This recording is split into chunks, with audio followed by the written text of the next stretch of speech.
सोहळा आनंदाचा गजर विठुरायाचा अखंड हरिनाम सप्ताह पूजनीय बाबा महाराज सातारकर मठ गोविंदपुरा श्री क्षेत्र पंढरपूर विनीत श्री गुरु आंबेकर उर्फ अजरेकर फड श्री क्षेत्र पंढरपूर प्रक्षेपण आपल्या आवडत्या गजर कीर्तनाचा या यूट्यूब चॅनलवर।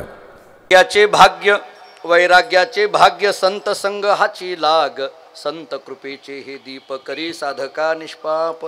प्रस्तुत कीर्तनरूपी सेवेकरिता म्हणजे निरूपणाकरिता प्राप्त असणारा अभंग महान भगवत भक्त जगद्गुरु श्री संत तुकाराम महाराज यांचा अत्यंत प्रसिद्ध अशा पद्धतीचा संत महात्म्यांच्या संगतीमध्ये प्राप्त झालेल्या भाग्याचा अनुभवयुक्त अनुवाद करणारा गोड असा चार चरणाचा अभंग आहे।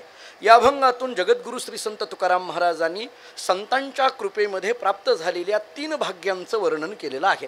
अभंगाच्या पहिल्या चरणामध्ये वैराग्याचं भाग्य सांगितलेलं आहे, अभंगाच्या तिसऱ्या चरणामध्ये ज्ञानाचं भाग्य सांगितलेलं आहे, अभंगाच्या चौथ्या चरणामध्ये भक्तीचं भाग्य सांगितलेलं आहे। आणि वैराग्य विज्ञान आणि भक्ती ही तीनही भाग्य प्राप्त होण्याला कारण काय तर या अभंगाचं द्रुपद आहे संत कृपेचे हे दीप। विठ्ठल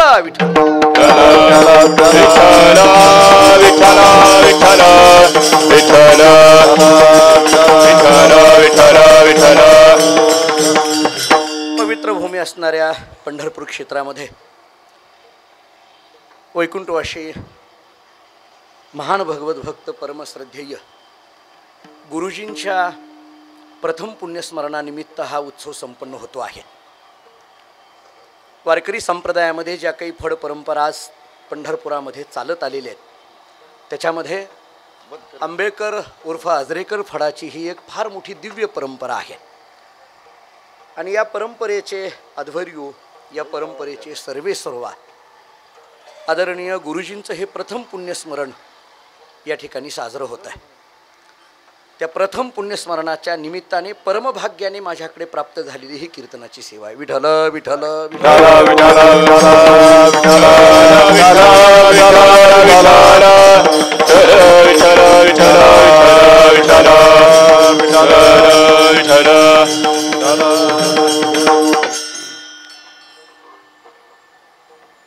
वारकरी संप्रदायातल्या ज्या काही महत्त्वाच्या सांप्रदायिक भूमिका आहेत त्या भूमिका ज्यांनी टिकविल्या रुजविल्या समाजामध्ये वाढविल्या त्याच्यामध्ये फार मोठं मोलाचं कार्य या फड परंपरेचं आहे। आंबेकर उर्फ अजरेकर फडाची ही एक दिव्य परंपरा पंढरपुरामध्ये आणि महाराष्ट्रभर सर्वज्ञात अशा पद्धतीची परंपरा आहे। गुरुजींचा सहवास लाभलेली अनेक मंडळी इथं उपस्थित आहे। सगळे आम्ही प्रेमाने त्यांना दादा म्हणायचं। माझ्या अगोदर आलेले अनेक कीर्तनकार पुढं होणारी कीर्तनं या सगळ्यांमध्ये कुणी गुरुजींना पाहिलं असेल, कुणी गुरुजींना जवळून अनुभवलं असेल, कुणी फक्त गुरुजींच्या संबंधाने ऐकून असतील, परंतु माझ्याकडे ही सेवा एका वेगळ्या नात्यातून आली असं म्हणायला हरकत नाही। बालपणापासून थोडंसं माझं लहानपण चौरे गुरुजींच्या वाड्यात गेलं असं म्हटलं तरी वावगं ठरणार नाही। ज्याला बाळकडू म्हणतात संप्रदायाचे तेच जणू काही मला चौरे गुरुजींच्या वाड्यात मिळालेले आहेत। आणि मला असं वाटतं की आत्तापर्यंत आलेल्या सगळ्या कीर्तनकारांमध्ये बाळकडू मिळालेला मी एकटाच कीर्तनकार आहे। कारण या गल्लीमध्ये आणि या फडावरच्या सगळ्या मंडळींनी मला जर आता उभा राहिल्यानंतर पाहिल्यानंतर त्यांना असं वाटत असेल की आपल्याकडे लहानपणी येत होते ते हेच आहेत का, आता त्यांना विश्वास बसणार नाही। मी मोठा झालोय असं मी शरीराने म्हणतो परंतु फार जवळ गुरुजींच्या मी बसलोय, गुरुजींना अनुभवलंय, फार गुरुजींचा सहवास मला लाभलेला आहे। ही सगळीच मंडळी या घरातील माझी अगदी जवळची आणि अगदी अतिशय मित्रत्वाचे प्रेमाचे संबंध असलेली मंडळी आहे। आदरणीय परमश्रद्धेय परमपूज्य भागवत महाराज, आदरणीय हरिभक्तीपरायण भारत महाराज, विठ्ठल महाराज, पांडुरंग महाराज, ही सगळी मंडळी, ही बंधुद्वय सगळे, या सगळ्यांच्या समवेत माझं लहानपण गेलेलं असल्यामुळे थोडंसं या सगळ्यांबरोबर मी राहत असल्यामुळे थोडंसं थोडं स्पष्टच बोलायचं झालं तर या चौघांबरोबर एक मी पाचवा असं म्हटलं तरी वावगं ठरणार नाही. त्या काळामध्ये गुरुजी त्या अंगाने माझ्याकडे बघायचे. त्यामुळे अगदी म्हणजे मला ते आठवत आहे. आता या वाड्याचं जरा बांधकाम झालं म्हणून, परंतु पूर्वीची मला ती खोली आठवते आहे की ज्या खोलीवर गुरुजी बसायच्या, ज्या खोलीमध्ये ज्या गादीवर गुरुजी बसायचे आणि मग ती दादांची गादी ठरलेली असायची. भागवत महाराजांचं माझं एक अतिशय जिवलग मैत्री असल्यामुळे मी मठामध्ये आलो की पहिलं दादांकडे जायचं, पाया पडायचं आणि मग दादांनी पाया पडल्याबरोबर दादांनी सांगायचं ही सगळी आत आहे, तुम्ही तिकडं जा, इथं नाही, तिकडं जा म्हणायचे. आणि मग मी लगेच तिकडं आतमध्ये जायचो आणि मग आमचं जे काही दिवस त्या वाड्यामध्ये मी राहायचो. त्यामुळे या घराण्याची अगदी जवळचे संबंध आहेत असं म्हणायला हरकत नाही. काही आठवणी, खूप काही आठवणी गुरुजींच्या संबंधाने माझ्या अंतःकरणात आहेत. मला आठवते की वैकुंठवासी चैतन्य सद्गुरू श्री तात्यासाहेब महाराज वास्कर आबांचा पुरस्कार जेव्हा गुरुजींना जाहीर झाला आणि गुरुजींना तो पुरस्कार माघ शुद्ध दशमीला जेव्हा फडावर देणार होते त्यावेळेस मी त्या कार्यक्रमाला उपस्थित होतो. माझ्या मनातल्या अनेक भावना त्या भाषणामध्ये मी व्यक्त केलेल्या होत्या. तसं गुरुजी हे पेशाने बघायला गेलं तर शिक्षक, हाडाचे शिक्षक असं म्हटलं तरी वावगं ठरणार नाही. एखाद्या क्षेत्राला आपण एखादी कर्तव्य बुद्धी त्या क्षेत्रामध्ये किती पटीने असावी त्याचं एक ज्वलंत उदाहरण म्हणजे गुरुजींचं. आपल्या क्षेत्राला फार न्याय दिलेलं व्यक्तिमत्व. आपल्या हयातीमध्ये, आपल्या शिक्षकी पेशामध्ये कधीही त्याच्याशी त्यांची प्रतारणा झाली नाही. अगदी आजीवन अशा पद्धतीचं शिक्षकीचं जो अंग आहे ते त्यांनी सांभाळलं. मला आठवतंय की मी त्याही वेळेस ती व्याख्या सांगितली होती, आजही ती व्याख्या सांगून जातो की मुळात शिक्षक या शब्दामध्ये 3 अक्षर आहेत. एक शी आहे, दुसरं क्ष आहे आणि तिसरं क आहे. याच्यातला शी या शब्दाचा अर्थ शिक्षा, क्ष या शब्दाचा अर्थ क्षमा आणि क या शब्दाचा अर्थ कर्तव्य. हे 3ही गुण ज्यांच्या अंगी बांधलेले होते अशा पद्धतीचं व्यक्तिमत्व म्हणजे आदरणीय चौरे गुरुजी. 3ही गुण आजीवन अशा पद्धतीचे त्यांनी सांभाळले. कर्तव्यामध्ये कधीही कसूर केली नाही. क्षमा हा त्यांच्या अंगी असलेला फार मोठा सद्गुण. मला त्याचे अनेक अनुभव आज माझ्या अंतःकरणात दाटून आहेत. म्हणजे या सगळ्या सद्गुणांचा संचय आदरणीय गुरुजींकडे उर्फ दादांकडे होता आणि त्यामुळे भरपूर आयुष्य त्यांना भेटलं, भरपूर आयुष्य भेटलं. त्या मानाने चांगलं आयुष्य ते जगले, समाधानी आयुष्य जगले. शेवटचा काळ सगळा परमार्थाच्या चिंतनामध्ये त्यांचा काळ गेला आणि त्यामुळे अशा पद्धतीने आपल्या प्रत्येक गोष्टीला न्याय देणारं व्यक्तिमत्व. त्या काळातली शिक्षकी वर्ग किंवा त्या काळातला शिक्षण क्षेत्रातला विचार आणि आत्ताच्या काळातला शिक्षण क्षेत्रातला विचार केला तर फार फरक आहे. पूर्वीची काळातली शिक्षण पद्धती, मी जाता जाता धावते एक वाक्य सांगून जातो, त्या काळामध्ये शिक्षण कमी होतं परंतु संस्कार होते. आत्ताच्या काळामध्ये शिक्षण खूप झालं पण संस्कार राहिले नाहीत. आणि म्हणून मला आठवतं एक भारतीय संस्कृतीतलं तत्वज्ञानातलं एक वाक्य असं आहे, शिक्षण ही काळाची गरज आहे पण संस्कार ही जीवनाची गरज आहे. आणि संस्कारमय शिक्षण आजीवन ज्यांनी दिलं त्यांचं नाव चौरे गुरुजी आहे की ज्यांनी संस्कारमय शिक्षणाचं बीजारोपण केलं. आणि आता अलीकडे पूर्वी असं असायचं, मला आठवतं आहे, म्हणजे आम्ही लहानपणी जेव्हा शाळेत शिकायचो तेव्हा एखाद्या मुलाची आई किंवा वडील जर शाळेत शिक्षकाला भेटायला यायचं झालं तर ते असं म्हणायच्या की ते गणिताचे शिक्षक कोण आहेत, मला त्यांना भेटायचं आहे. किंवा इतिहासाचे शिक्षक कोण आहेत, मला त्यांना भेटायचं आहे. मराठीचे शिक्षक कोण आहे, मला त्यांना भेटायचं आहे. असं पूर्वी शब्द होते. आत्ता जर एखाद्या विद्यार्थ्याची आई शाळेमध्ये गेली तर ती मला म्हणते की मला शिक्षकाला भेटायचं आहे. तेव्हा तिथला शिपाई विचारतो तुम्हाला कोणत्या शिक्षकाला भेटायचं आहे. तेव्हा ती आई म्हणते अहो ते माहीत नाहीत का. कोणते. अहो ते नाही का काँग्रेसचं काम करतात ते शिक्षक. अशी म्हणायची पद्धत आली. आता पक्षावरनं शिक्षक ठरायला लागले पण पूर्वीच्या काळामध्ये त्या विषयाशी बांधील अशा पद्धतीचे शिक्षकीचा पेशा. आणि गुरुजींनी ते कार्य आपल्या शिक्षण क्षेत्रातलं आयुष्यभर जपलं. त्याच तोलामोलाने परमार्थाचं कार्य सुद्धा चालू ठेवलं. एव्हाना या सगळ्या गोष्टी एकत्रित पद्धतीने येऊ शकत नाहीत. मी स्तुती करतोय अशातला भाग नाही, परंतु मला आदरणीय पूज्य श्री चौरे गुरुजी म्हणजे दादांकडे बघितल्यानंतर लहानपणापासून अप्रूप वाटत आलं. याचं कारणच असं आहे, शेती व्यवसाय उत्तम पद्धतीने केला, शिक्षणाचा व्यवसाय शिक्षणाचं क्षेत्र उत्तम पद्धतीने सांभाळलं, परमार्थाचं क्षेत्र उत्तम पद्धतीने सांभाळलं आणि संसारिक क्षेत्र सुद्धा उत्तम पद्धतीने सांभाळलं. हे सगळं एकत्रित एव्हाना एखाद्या व्यक्तीच्या ठिकाणी येत नाही. परंतु या सगळ्या गोष्टी, शेती म्हणाल तर गुरुजींना शेतीतलं चांगलं कळत होतं, शिक्षणातलं चांगलं कळत होतं आणि फड पद्धतीचा विचार केला तर फडाच्या नियमाशी शेवटपर्यंत त्यांनी कधीही कुचराई केली नाही. ते नियम आजो शेवटपर्यंत अखंड ते जगले. जरा महाराजांच्या शब्दात बोलायचं झालं तर विकलो तो सेवे जीवे एका भावे एकविध. विठ्ठला विठ्ठल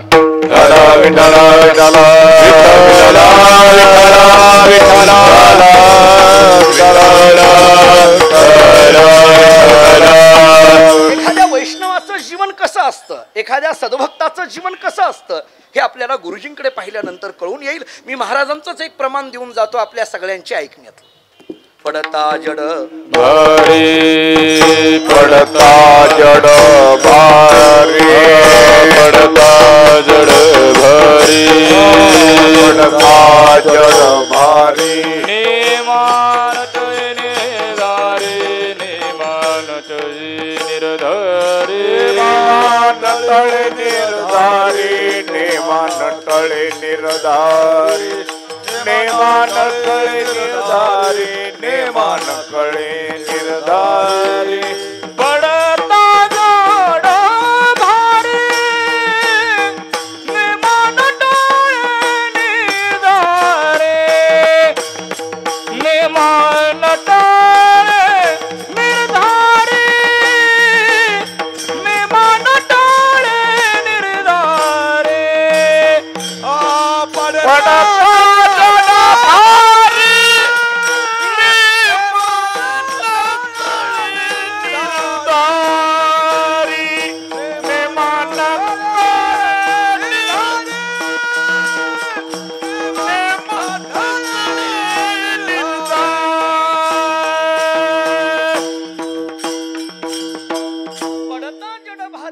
नटळे निर्धारी. मला वाटतं की हे प्रमाण म्हणजे वैकुंठवासी चौरे गुरुजींचं चरित्र. हे प्रमाण म्हणजे गुरुजी होते. त्यांनी नेमा नटळे निर्धारी आयुष्याच्या शेवटच्या क्षणापर्यंत नियमाच्या बाबतीत कधीही कुचराई केली नाही. आणि म्हणून नियमाला बांधील असलेलं जीवन आदरणीय दादांचं जीवन. मी आणखीन एक प्रमाण महाराजांचं देऊन पुढे जातो आपल्या ऐकण्यातलंच. आणखी एका प्रमाणाने आदरणीय दादांचं जीवन आपल्या समोर मांडता येईल आणि ते प्रमाण म्हणजे मोकळे मन रसाळवाणी याची गुणी संपन्नतो. मला वाटतं की याच्यात ते सगळे शब्द हे दादांकडे लागून पडणार. मोकळे मन रसाळवाणी हे दोन्ही शब्द, तसे हे दोन्ही शब्द एकत्रित येत नाही. त्यातल्या त्यात मोकळं मन तर अजिबातच नाही. हे तर फार कठीणच आहे. मला कधी कधी प्रश्न पडतो तुकोबारांच्या शब्दांचा अभ्यास करताना की महाराजांनी मनाच्या संबंधाने हा मोकळा शब्द का वापरला असेल. मोकळा शब्द का, हे मोकळा शब्द तसा इतका मोकळा नाही, म्हणजे इतका मोकळा नाही तो शब्द, असा इतका नाही. त्याचा फार अर्थ फार गंभीर. फार मी एकदा एके ठिकाणी गेलो की एक माणूस आमच्याकडे असे शांत बसलेले असायचे. कुठेही गेलं, कीर्तनात गेलं शांत, लग्नामध्ये गेलं शांत, कुठल्या एखाद्या सोहळ्यामध्ये गेलं शांत, काही बोलायचंच नाही. मला कळे ना हे का बाबा असं असेल. मी आपलं त्याच्या शेजाऱ्याला विचारलं, अहो हे नेहमी शांत असतात, काय हेचं नेमकं काय आहे, काही कळत नाही हे. ते म्हटले महाराज तुम्हाला कळायचं नाही, ते आतल्या गाठीचं आहे म्हटले. मला हा शब्द कळे ना. मला तर असं वाटायला लागलं एखाद्या डॉक्टरला लाख रुपये देतो पण आतली गाठ शोधून काढ म्हणायची वेळ आली. कुठं असते कुणास ठाऊकी. जिथं कोणतीही गाठ नाही त्याला खऱ्या अर्थाचं मोकळं म्हटलं जातं. दादांचं जीवन हे मोकळं या शब्दाचं मी सांगतो आपल्याला, त्याचे मला आलेले अनुभव सांगून पुढे जातो. इथं अनेक मंडळी आज उपस्थित आहेत. महाराज नाथ महाराज इथं उपस्थित आहेत. आदरणीय पूज्यश्री माझं श्रद्धास्थान आदरणीय हरिभक्तीपरायण एकनाथ महाराज दिवाणजी इथं उपस्थित आहेत. आदरणीय ज्ञानेश्वर माऊली नंदनकर महाराज स्वतः इथं उपस्थित आहेत. ज्यांची कथा आज आपण इतकी गेली 5-6 दिवस झाला ऐकतोय ते आदरणीय पूज्यश्री सुधाकर महाराज इंगळे या ठिकाणी उपस्थित आहेत. आमच्या सर्वांचं श्रद्धास्थान आदरणीय अनंत बापू इथं उपस्थित आहेत. ही घरातली मंडळी तर सगळी आहेतच आहेत, परंतु या सगळ्या मंडळींनी दादांना जवळून बघितलं. मी मोकळं मन हे दादांचं कशा संबंधाने होतं मला आलेला अनुभव सांगून पुढे जातो. आदरणीय महाराजही त्याचे साक्षीदार आहेत, विठ्ठल महाराजही आहेत, भागवत महाराजही आहेत साक्षीदार. वडापुरीला एक उत्सव होता. फडावरचं गाव सगळीच. वडापुरीमध्ये आदरणीय चौरे गुरुजींचा फार मोठा वावर, आदरणीय चौरे महाराजांचा फार मोठा वावर. माझंही एक तिथं घर असल्यामुळे आमच्या बोधले परंपरेचं आमच्याच घरातलं एक घर तिथं असल्यामुळे नेहमी येणं जाणं त्या वडापुरीला असायचं. वडापुरीमध्ये एक उत्सव होता आणि त्या उत्सवामध्ये माझ्याकडे संध्याकाळचं कीर्तन त्यांनी दिलेलं होतं, परंतु मला काही संध्याकाळपर्यंत होता आलं नाही. संध्याकाळचं कीर्तन माझं आणि सकाळचं काल्याचं कीर्तन आदरणीय दादांचं. म्हणजे गुरुजींचं कीर्तन होतं महाराज. गुरुजी म्हटलं की तुम्हाला सगळ्या आम्हाला दादा म्हटलं की जरा जास्त, म्हणजे मी महाराजांच्या बरोबर असल्यामुळे मी दादाच म्हणायचो, कायम दादाच म्हणायचो त्यांना. गुरुजींचं कीर्तन सकाळी काल्याचं होतं. मला संध्याकाळी पोच होता होता होता थोडासा वेळ झाला. नव्हे मी फार उशिरा पोहोचलो. अगदी दादांनी विचार केला की आता वेळ झाली, तेव्हा काही मोबाईल वगैरे नव्हते. आणि मग थोडंसं दादा स्वतः कीर्तनाला उभा राहिले आणि मी शेवटी 11 वाजेपर्यंत वडापुरीमध्ये पोहोचलो. काय झालं, शेवटी कीर्तनाला उभा राहिलो आम्ही. कीर्तन झालं. आता सकाळी तर काला दादांचाच असणार, काही विषयच नाही. फडावरचं त्यांच्या गाव आणि त्यांचाच काला असणार, त्याच्यात काही विषय नाही. पण आता पोहोचलोय तर आपण काला करूनच आपण जायचं असं मी ठरवलं. झालं, मुक्काम झाला. सकाळी काही 1-2 ठिकाणी आम्हाला जायचं होतं चहा पाण्याला, तिथं गेलो. सगळं झालं.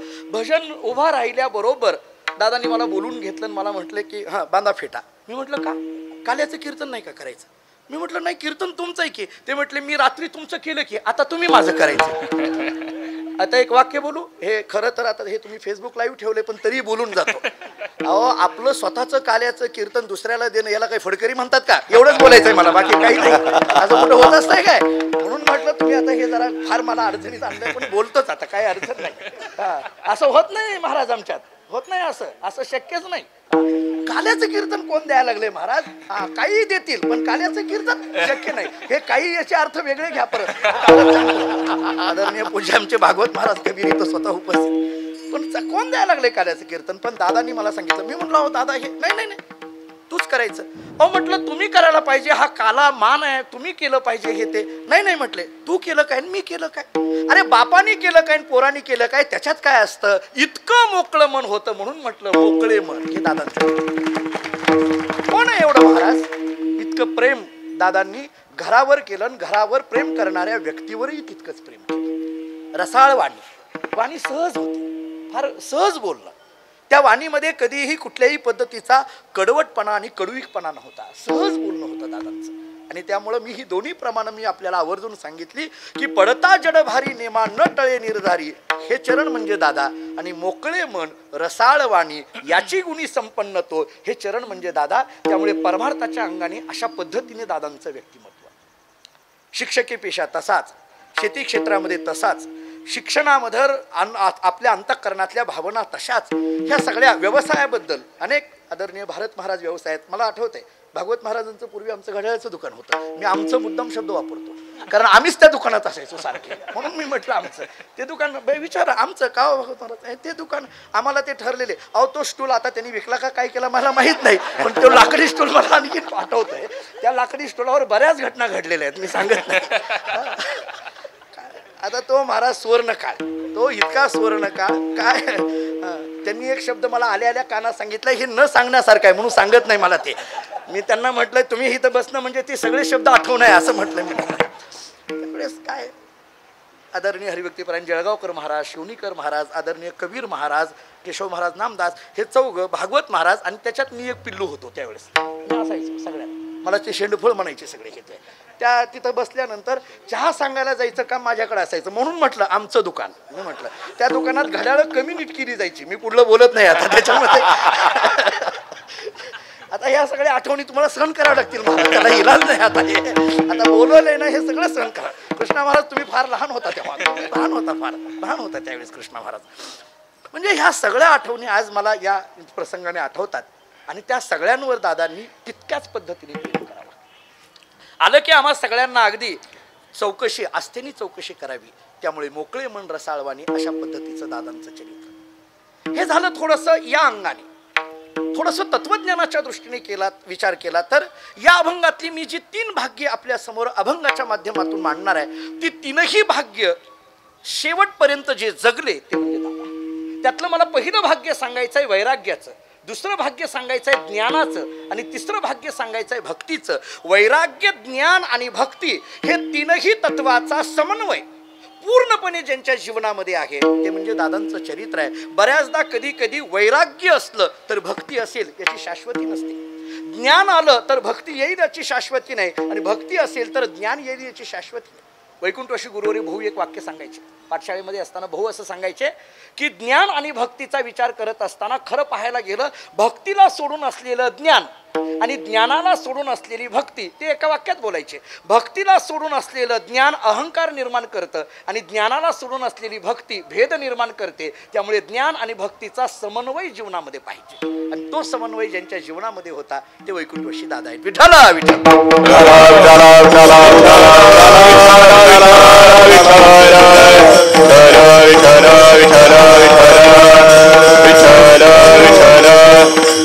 जगद्गुरु श्री संत तुकाराम महाराजांची या अभंगातली भूमिका त्याच अनुषंगाची.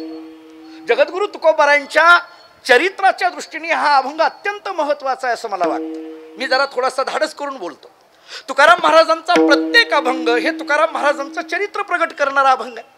मी तर आपल्याला त्याही पेक्षा पुढे सांगेल की कोणीतरी कादंबरीच्या रूपामध्ये लिहिलेलं तुकाराम महाराजांचं चरित्र वाचण्यापेक्षा तुकाराम महाराजांच्या गाथ्याचं पारायण करावं म्हणजे तुकोबारायांचं चरित्र कळेल. जन्मा आलो त्याचे इथपासून ते आम्ही जातो आमुच्या गावा इथपर्यंतचं सगळं चरित्र तुकोबारायांच्या अभंगातून प्रगट होतं. हा अभंग तुकोबारायांच्या चरित्राच्या दृष्टीने फार महत्वाचा आहे. मी तर थोडंसं आणखीन एक धाडस करून वाक्य बोलतो की या अभंगामध्ये जी संत कृपा हा शब्द आलेला आहे, संत कृपा होण्याच्या अगोदरचं जीवन आणि संत कृपा झाल्यानंतरचं जीवन, असं जीवनाचे 2 टप्पे आपल्याला करता येतील. मी आपल्याला आणखीन याच्यातला एक बारकावा सांगून पुढे जातो. एव्हाना तुकाराम महाराजांच्या चरित्राचे असे 2 टप्पे करायची गरजच नाही. मी तुम्हाला एकच आपल्याला प्रमाण देऊन पुढे जाईल. अशी 2 टप्पे करायची गरज नाही. तुकाराम महाराजांचं चरित्र काय किंवा तुकाराम महाराज कोण होते असं जर आपल्याला कोणी विचारलं तर त्याला एकच प्रमाण आरतीतलं देऊन टाकावं. तुकिता तुलनेसी ब्रह्म तुकासी आले, बस. म्हणून रामेश्वरे चरणी मस्तक ठेव. तुकिता तुलनेसी ब्रह्म तुकासी आले. इथला हा ब्रह्म शब्दही फार महत्वाचा आहे. वैकुंठवासी गुरुवरी भाऊ आम्हाला पाठामध्ये असताना असं सांगायचे, जर अद्वैत वेदांताचा अभ्यास करणाऱ्या एखाद्या माणसाने जर विचारलं, ऐका माझं बोलणं, अद्वैत वेदांताचा अभ्यास करणाऱ्या एखाद्या माणसाने जर विचारलं की हे ब्रह्म ब्रह्म म्हणजे नेमकं काय, सातत्याने कोणताही ग्रंथ उघडला की ब्रह्म ब्रह्म हा शब्द येतो, ते ब्रह्म ब्रह्म म्हणजे काय, त्याला एकच उत्तर द्यावं, देहूला जा, जे जगद्गुरु तुकोबार आहेत ना तेच ब्रह्म, दुसरं ब्रह्म शोधायला जायची गरजच नाही. तुकिता तुलनेसी ब्रह्म तुकासी आले. या दृष्टीने विचार केला तर तुकोबारायांच्या चरित्राचे टप्पे करायची गरजच नाही. पण आपल्याला कळावं या दृष्टीने या चरित्राचे 2 टप्पे आपल्याला करता येतील. आपल्याला कळावं या दृष्टीने एक संत कृपा होण्याच्या अगोदरचं जीवन आणि दुसरं संत कृपा झाल्यानंतरचं जीवन. मी आणखीन थोडंसं सोप्या शब्दात सांगतो म्हणजे कळेल. संत कृपा होण्याच्या अगोदरची आपण वेगळे आहोत आणि संत कृपा झाल्यानंतरची आपण वेगळे आहोत. दुसऱ्या पद्धतीने सांगतो, गुरु भेट होण्याच्या अगोदरची आपण वेगळे आहोत आणि सद्गुरूंची भेट झाल्यानंतरची आपण वेगळे आहोत. फरक आहे की नाही? अगदी सोपं सांगू, याच्याही पेक्षा सोपं सांगू. माळ घालण्याच्या अगोदरची आपण बोलू काय जाहिरात कीर्तनात, आणि माळ घातल्यानंतरची आपण, फरक आहे की नाही? किती सोपं उदाहरण आहे. माळ घालण्याच्या अगोदर आपण कुठेही बसत होतो, काही खात होतो, काही पित होतो, पण माळ घातल्यानंतर मात्र ही सगळी बंधनं आली. कुठेही बसता येत नाही, कुठेही खाता येत नाही, काहीही बोलता येत नाही. ही माळ घालण्यानंतर बंधनं आली. त्याच्या अगोदरचं जीवन वेगळं, नंतरचं जीवन. याही पेक्षा अगदी प्रपंचातलं उदाहरण द्यायचं झालं तर अगदी प्रपंचातलं उदाहरण देतो. लग्न होण्याच्या अगोदरची आपण, आता पुढलं बोलायला लावू नका मला. काही काही गावामध्ये आम्ही जातो, आमची परंपरेची गावं असतात. मग एखाद्या गावामध्ये गेलो की तिथल्या एखाद्या मावशी आम्हाला सांगतात, महाराज आमच्या मुलाच्या लग्नाला या. आम्ही म्हणतो नाही हो, फार घाई आहे, धावपळ आहे, प्रवास सुरू आहेत. नाही नाही, मुलाच्या लग्नाला या. नाही जमत नाही. ती बाई बोलता बोलता आम्हाला असं बोलून जाते, नाही नाही महाराज आलंच पाहिजे, गावामधल्या सप्ताहातल्या कीर्तनाला येऊ नका, पण पोराच्या लग्नाला या. आग्रह करते, जावं लागतं. जातो आम्ही, लग्नाला जावं लागतं, कारण पंगत असते त्यांची. हे कंसातलं आता, हे बोलत नाही मी, हे पुन्हा कंसातलं आता, हे सगळं आहे. आता ह्या कंसातल्या बऱ्याच गोष्टी निघत राहतील 2 तास, त्याचा इलाज नाही आता. हे मग आम्ही जातो. गेल्यानंतर मग त्या मुलाच्या लग्नाला जातो, अक्षत वगैरे टाकतो, सगळं झालं आणि मग माघारी जातो. 2 वर्षानंतर पुन्हा त्याच गावी जाण्याचा प्रसंग येतो. मग गेल्यानंतर आम्ही घरी जातो. त्यांच्यात घरी गेल्यानंतर मग आम्ही गप्प बसत नाही. घरी गेल्यानंतर गप्प बसत नाही आणि गप्प बसायचंच नसतं महाराजांनी. हां, तिथं काहीतरी बोलत राहायचं असतं, काहीतरी करत राहायचं असतं. आम्ही घेत जातो आणि मग गेल्यानंतर आम्ही विचारलं, काय मावशी बरं आहे का? 2 वर्षापूर्वी मुलाच्या लग्नाला आम्ही आलो होतो, फार आग्रह तुम्ही केला होता, काय म्हणतोय मुलगा? तुम्हाला सुनमुख पाहायचं होतं, सुनमुख पाहिलं ना? कसं काय चाललाय मुलाचा संसार? काय म्हणतोय मुलगा? त्या मावशीने मला हळूच एकच वाक्य सांगितलं, महाराज हा पहिल्यासारखा राहिला नाही. उदाहरण संपलं. कळालं का? बघा आता एवढंच वाक्य सांगायचंय मला. हा पहिल्यासारखा राहिला नाही. मी या वाक्याला का जोर देतो? जसं प्रपंचामध्ये लग्नाच्या पूर्वी वेगळं, लग्नानंतर वेगळं, तसं परमार्थामध्ये सुद्धा संत कृपा होण्याच्या पूर्वी वेगळं आणि संत कृपा झाल्यानंतर नंतर वेगळं. मी प्रमाण देऊन पुढे जातो. संत कृपा होण्याच्या अगोदर तुकोबारायांच्या चरित्रातलीच काही प्रमाणं द्यायची झाली तर तुकोबाराय म्हणतात, कैमी उद्धार पावेन कै कृपा करील नारायण, ऐसे सांगा तुम्ही संतजन करा समाधान चित्त माझे, किंवा पुसावेसी हेची वाटे जे जे भेटे तयासी, देव कृपा करील मज काय लाज राखील. तुका म्हणे चिंता, तुका म्हणे चिंता वाटे, तुका म्हणे चिंता वाटे, तुका म्हणे चिंता वाटे.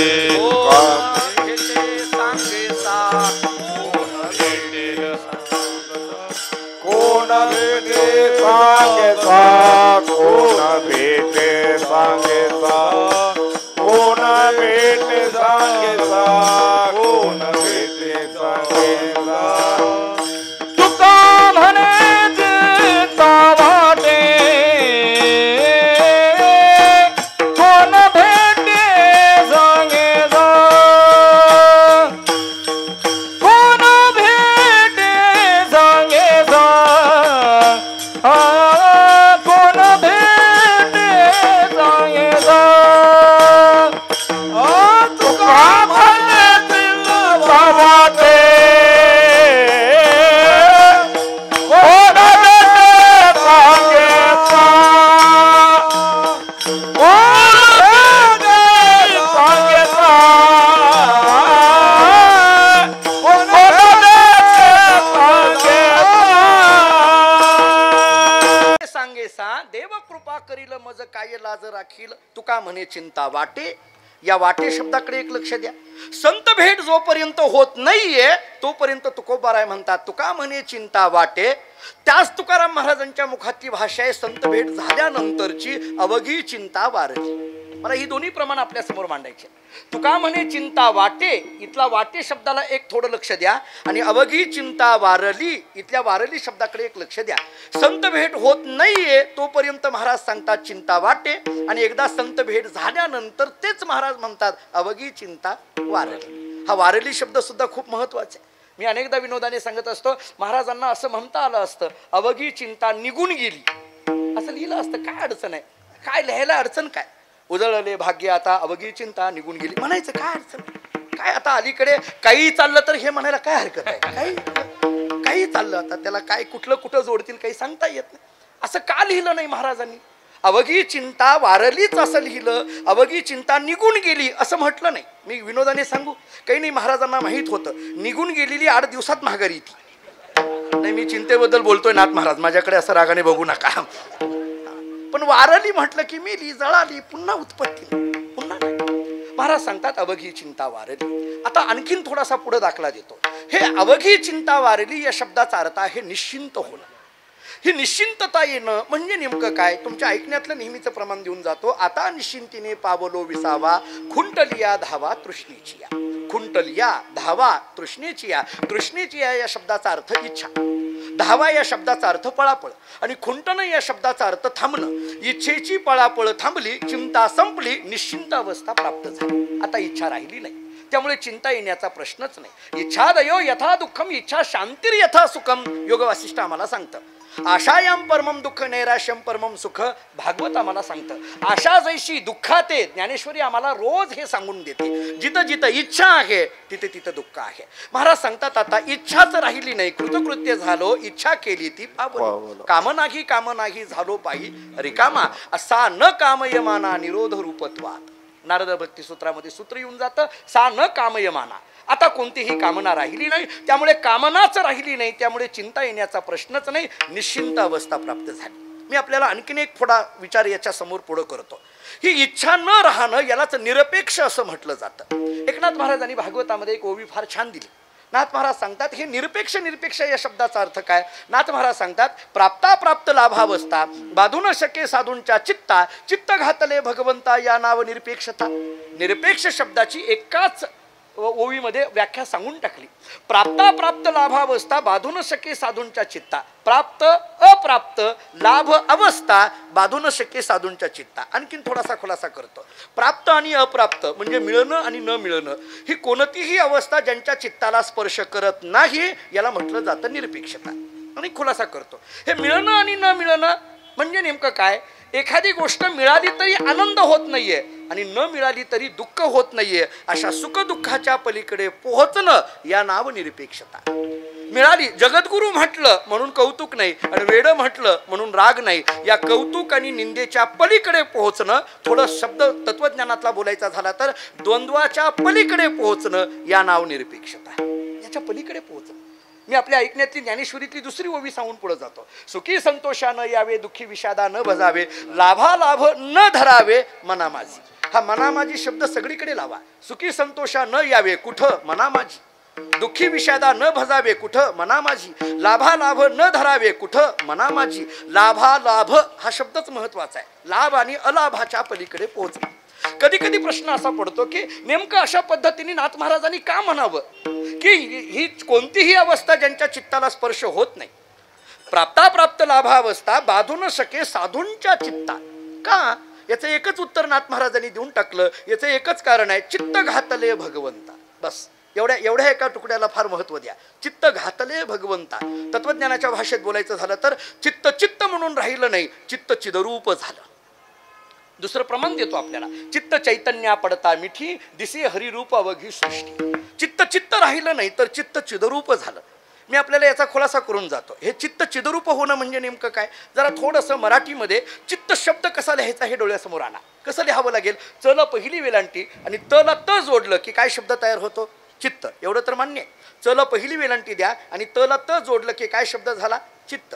एक काम करा, ते जे तला त जोडलंय की नाही, जे जोडलेला त आहे की नाही, तो बाजूला काढा. काय राहील खाली? चित्त. बरोबर आहे. त जोडलं की काय झालं? चित्त. आणि त काढलं की काय झालं? चित्त. त जोडलं की चित्त आणि त काढलं की चित्त. चित्त म्हणजे काय? चैतन्य शक्ती, परमात्मा, ब्रह्म. चित्त या शब्दाचा अर्थ परमात्मा, चैतन्य शक्ती. त्या चित्त म्हणजे मूळ आहे ते चित्त शक्ती, मूळ आहे तो परमात्मा, मूळ आहे ते ब्रह्मच. मग काय झालं? त्याच्यावर एक त जोडलं आणि त जोडल्यामुळे चित्त झालं आणि चित्त म्हटल्यामुळे सुखदुःखाचा संबंध आला. मी आणखीन थोडं उदाहरण देऊन जातो. चित्त म्हटलं की दुःख आहे आणि चित्त म्हटलं की सुख आहे. एवढं तर पटलं. चित्त म्हटलं की सुख आहे आणि त्याला त जोडलं, शब्द काय झाला? चित्त. आणि चित्त म्हटलं की दुःख आहे. आता ऐका, खरं तर आहे ते सुख, पण दुःख आलं कशामुळे? त जोडल्यामुळे. त काढलं की चित्त आहे, म्हणजे आहे ते एकच आहे, चित्त आहे. त्याला जोडलं की दुःख आहे. आहे ते एकच आहे, त्याला जोडलं की दुःख आहे. थोडं बोलू. एकटा होता तोपर्यंत बरा होता, जोडलं की दुःख आहे. कळालं का? बघा आता, एकटा होता तोपर्यंत बरा होता, एकटा होता तोपर्यंत काही नाही 7-7 दिवस सप्त्यात राहू शकत होता. तुम्ही एकट्याचा चेहरा आणि जोडलेल्याचा चेहरा बघा. तुम्हाला कळायचं असेल तर इथंच देऊ का उदाहरण? तुम्ही सुधाकर महाराजांचा चेहरा बघा आणि माझा बघा. आता कळालं का? बघा ते किती प्रसन्न आहेत. एकटे काही नाही, 7 दिवस कथा सांगू शकतात, एकटे आहेत. आम्हाला असं 7 दिवस राहू शकत नाही का? कीर्तन झालं की घरी चला. जोडलं की दुःख आहे. ज्याला ज्याला जोडलं ते ते दुःखात आहे आणि जो जो जोडल्याच्या पलीकडे एकटा आहे तो तो सुखात आहे. त्यामुळे चित्त म्हटलं की जोडलंय की दुःख आहे आणि त्या तला बाजूला काढा. आहे ते चित्त. चित्त म्हटलं की चैतन्य शक्ती, परमात्मा, ते ते सुख आहे. त्यामुळे एक आहे ते मुळात एकच आहे, ते चित्तच आहे. त्याला त जोडल्यामुळे हा सगळा सुखदुःखाचा संबंध आला. महाराज सांगतात, नाथ महाराज सांगतात, ते चित्त चित्त चित्त राहिलं नाही, चित्त घातले भगवंता.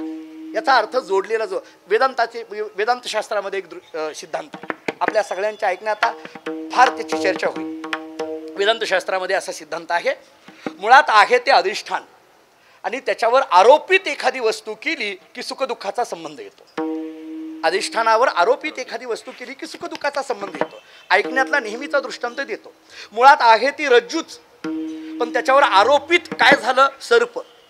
आरोपित आहे तो सर्प आहे. मग एक काम करावं लागेल. आता तो सर्प जायचा असेल म्हणजे तो सर्प घालवायचा आहे, काय करावं लागेल? अधिष्ठानाचं ज्ञान व्हावं लागेल. अधिष्ठानाचं काय आहे?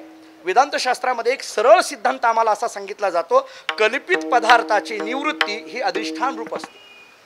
वृत्ती प्रभाकर नावाचा ग्रंथ आपल्या सगळ्यांच्या ऐकण्यात आहे. महाराज तर पाठ घेतात, आम्ही शिकलेलो आहे. आणि या जागेमध्ये आल्यानंतर वृत्ती प्रभाकर पंचदशी का येईल? कारण ही सगळा पाठशाळेचा एरिया आहे म्हणून येईल. हा, कारण इथून जातानाच आम्हाला, मी बऱ्याचदा पहाटे उतरायचे एसटीतून आणि उतरलं की अनुवाद काय करायचं हे गुणगुणतच चौरे महाराजांच्या वाड्यापुढं जात होतो. पाठशाळेत जाताना उतरलं की जायचं, डोक्यातच यायचं, आता गेल्या गेल्या अनुवाद करायचा आहे आणि मग ते सिद्धांत सगळे डोक्यामध्ये यायचे. वृत्ती प्रभाकरामध्ये एक सरळ सिद्धांत आपल्याला हिंदीमध्ये त्या काळातली हिंदी वापरली आहे, कल्पित पदार्थ की निवृत्ती अधिष्ठान रूप होवे है, असं वृत्ती प्रभाकरातलं वाक्य आहे. त्याचा अर्थ काय सांगितला जातो, रज्जूवर भासलेला जो सर्प आहे तो भासलेला सर्प रज्जूचं ज्ञान झाल्यानंतर कुठं गेला, तो सर्प गेला कुठं, कुठं एखाद्या राऊळात गेला का कोणाच्या घरात गेला, कुठं गेला, कुठं गेला नाही, तो अधिष्ठान रूप झाला. त्यामुळे भासलेलं जोडलेलं जे त आहे ते त काढलं म्हणजे कुठं गेलं, काही नाही, ते चैतन्य शक्ती रूप झालं, चिदरूप झालं. त्यामुळे चित्त चित्त न राहता चिदरूप झालं. यालाच म्हटलं जातं चित्त चैतन्य पडता मिटी, किंवा यालाच म्हटलं जातं चित्त घातले भगवंता. विठ्ठल विठ्ठल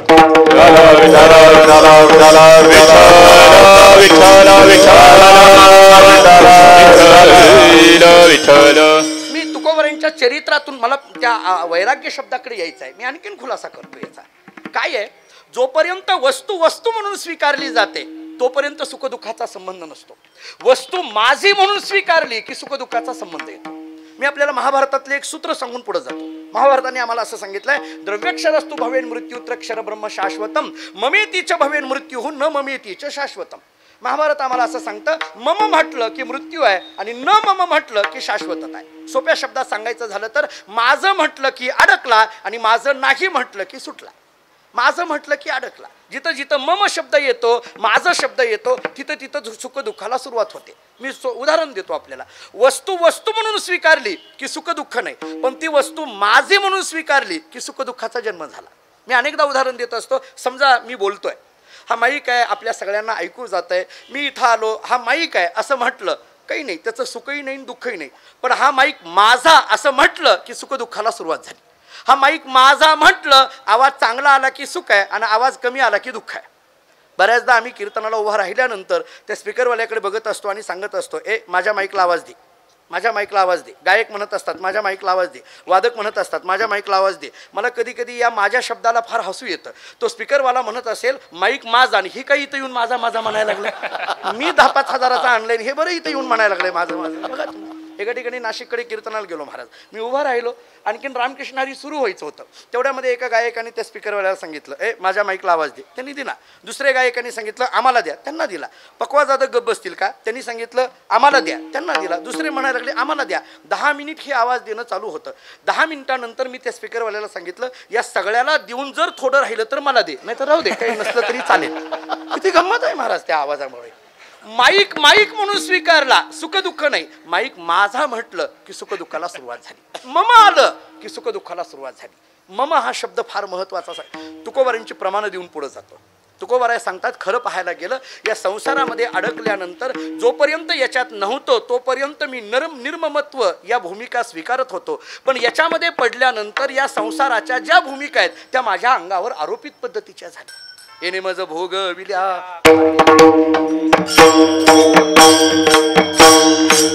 तेने मज भोग विल्या काने, तेने मज भोग विल्या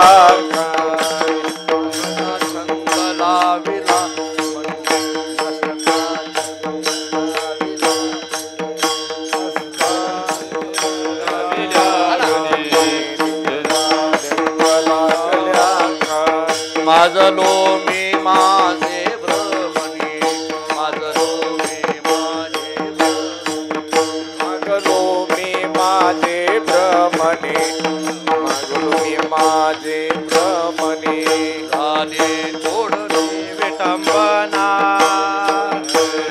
दे निजपणा, थोडे विटंबना, दे निजपणा.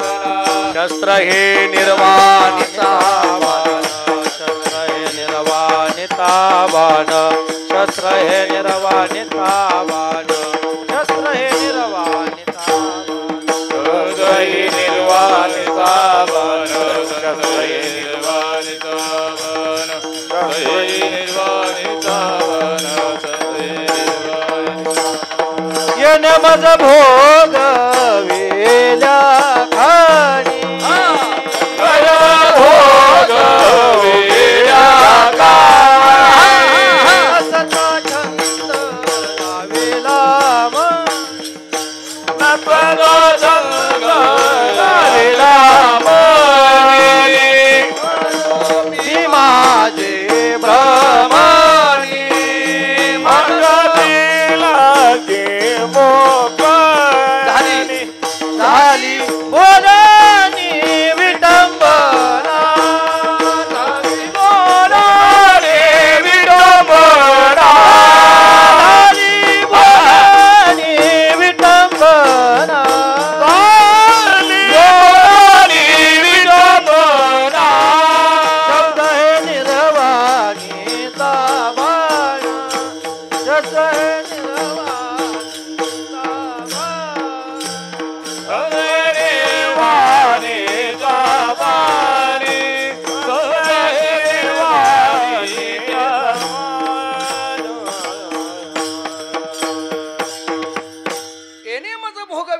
आणि नसता छंद लाविला मनी, माजलो मी माझे भ्रमणी झाली बोडणी विटंबना, शस्त्र हे निर्वाणीचा बाण. महाराज सांगतात नको तो छंद माझ्या मनाला लागला. कोणता? मी आणि माझं. या मी माझ्यामध्ये जोपर्यंत आहे तोपर्यंत दुःख आहे. या मी माझ्याच्या पलीकडे गेलो की एक सुखाची विशिष्ट भावना आहे. मी आपल्याला आणखीन खुलासा करून पुढे जातो. तुका म्हणे आलो सोसित संकटे, मी माझे ओकटे आहे देवा. भागवतामध्ये आपण पूज्य श्री महाराजांच्या मुखातून कथा ऐकतच आहात. श्रीमद भागवतामध्ये एक छोटासा कथाभाग फार छान येतो. ती काही नाही म्हणे कृष्ण चोरी केली भगवंतानी आणि मग त्याला पकडलं आणि त्याला दोरीनी बांधायचं म्हणून यशोदा दोऱ्या घेऊन आली आणि त्याला बांधण्याचा प्रयत्न करायला लागली. मग ते बांधत असताना काय झालं म्हणे, यशोदेने अगोदर त्या उखळाला बांधायला सुरुवात केली. ते उखळ होतं ज्याच्यावर उभा राहून भगवंतानी चोरी केली, त्या उखळाला जोरजोराने दोऱ्या बांधायला लागली. त्या बाकीच्या गवळणी हसायला लागल्या. यशोदेने विचारलं काय झालं हसायला? ते म्हटले नाही, कृष्णाने चोरी केली त्याला बांधणं ठीक आहे, त्या उखळाला का बांधायला लागली, त्या दगडाला का बरं ते कुठं जाणार आहे का? भगवान पळून जातील म्हणून बांधणं ठीक आहे, ते दगड कुठं जाणार आहे का? दगड कुठं जात असतो का? असं कधी घडलं का? घरातला दगड कीर्तनात जाऊन बसला, शक्य आहे का? असं होत नसतं. दगड कीर्तनाला येत नसतात, असं नसतं. असं शक्यच नाही. कशाला तू त्याला बांधायला लागली विनाकारण? त्याला वेगवेगळ्या एवढ्या जोर जोरात बांधायला लागली. फार गोड उत्तर दिलं यशोदेनी. यशोदेनी सांगितलं तुम्हाला माहित नाही, यांनी चोरी केली म्हणून याला बांधते आहे, मान्य आहे, पण यांनी चोरी केली पण कशावर उभा राहून केली? या उखळावर. त्याच्यावर उभा राहून केली ना, मग नीट ऐका. यशोदा त्या गवळणीला म्हणायला लागली नीट ऐका, चोरी करणारा जेवढा गुन्हेगार असतो तेवढा चोरी करण्याकरता सहाय्य करणाराही तेवढाच गुन्हेगार असतो. कायदा आहे, वकील सांगतोय. म्हणजे तेवढ्या मी खराच वकील आहे. हा, फक्त आता कोर्टात जायला वेळ नाही म्हणून महाराज इथं घेऊन आले. कायदा आहे महाराज. यशोदेने सांगितलं मी त्याच्याकरता बांधायला लागली. बरं बांधता बांधता भगवंताला बांधायला सुरुवात केली आणि ती दोरी कमी पडायला लागली. किती कमी पडायला लागली? 2 बोटं कमी पडायला लागली. 2च बोटं कमी पडायला लागली. का? परमादरणीय परमश्रद्धेय डोंगरेजी महाराजांचं जे भागवत रहस्य आहे आपण सगळेजण वाचता, आपल्या सगळ्याला माहित आहे. भागवत रहस्यामध्ये त्यांनी एक छान भाव काढलाय की ही 2च बोटं का कमी पडत होती. एखाद्या काय आहे, भागवत असेल रामायण असेल त्याच्यातून वेगवेगळे भाव काढता येतात. आता आदरणीय महाराजांकडून आपण ऐकतोच आहोत. महाराज सांगताना त्यांच्या मुखातून वेगळा भाव येईल, आणखीन कुणीतरी कथा सांगताना त्यांच्या मुखातून भाव वेगळे येईल. आणि मला असं वाटतं की त्या कथेतून वेगवेगळे भाव काढले पाहिजेत, भाव वाढवण्यापेक्षा. म्हणजे असे काढत राहिले पाहिजे, त्याच्यातून चांगले निघत राहतात भाव. महाराज वेगवेगळे किती त्या ग्रंथाकडे बघितलं की किती निघत राहतात. म्हणजे हे जसं कथा करायचं आहे तसंच कीर्तन करायचं पण आहे बरं, हेही तितकंच खरं आहे. त्याच्यातून भाव निघत राहतात. तर त्या डोंगरे महाराजांनी फार छान भाव काढला. डोंगरे महाराज असं सांगतात की दोरी 2च बोटं कमी पडते. 2च बोटं का कमी पडते? तर त्याच्यातली ती 2 बोटं म्हणजे कोणती? एक बोट आहे मीपणाचं आणि दुसरं बोट आहे माझेपणाचं. डोंगरे महाराज सांगतात इथं 2 बोटं म्हणजे मी आणि माझेपणाचे आहेत. भगवंताने यशोदेला सांगितलं यशोदे जोपर्यंत तुझ्या ठिकाणी मी आहे, जोपर्यंत तुझ्या ठिकाणी मी आहे तोपर्यंत मी नाही, आणि ज्या वेळेस तुझ्या ठिकाणचा मी गेला तेव्हा मी शिवाय दुसरा कुणीच नाही. विठ्ठल विठ्ठल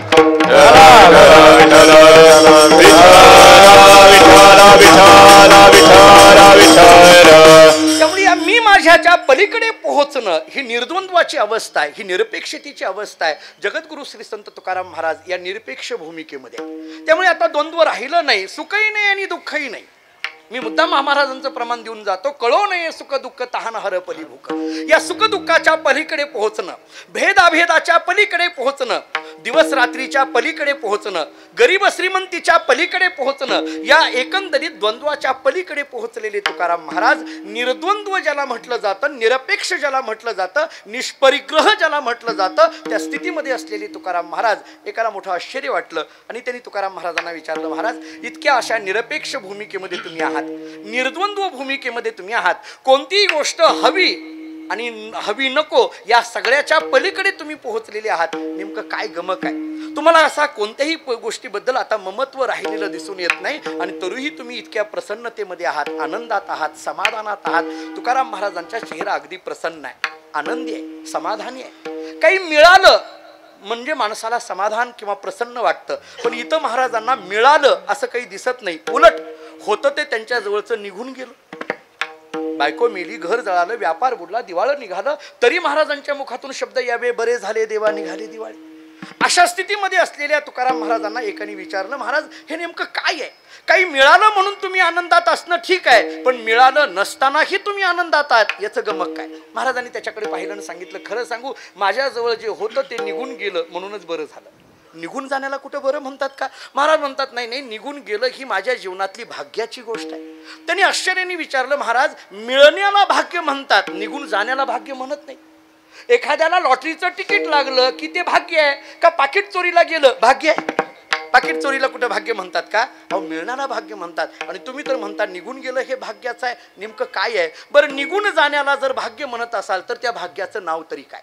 व्यवहारामध्ये पैसा मिळाला धनप्राप्तीचं भाग्य आहे, लग्न झालं दाराप्राप्तीचं भाग्य आहे, मुलगा झाला पुत्रप्राप्तीचं भाग्य आहे. तुम्ही म्हणता तुमच्या जवळची आसक्ती निघून गेली, ते जर भाग्य असेल तर त्या भाग्याचं नाव काय? अभंगाचं पहिलं वैराग्याचे भाग्य, वैराग्याचे भाग्य, बोला वैराग्याचे भाग्य, वैराग्याचे भाग्य, वैराग्याचे भाग्य, वैराग्याचे भाग्य, वैराग्याचे भाग्य, वैराग्याचे भाग्य. संत संग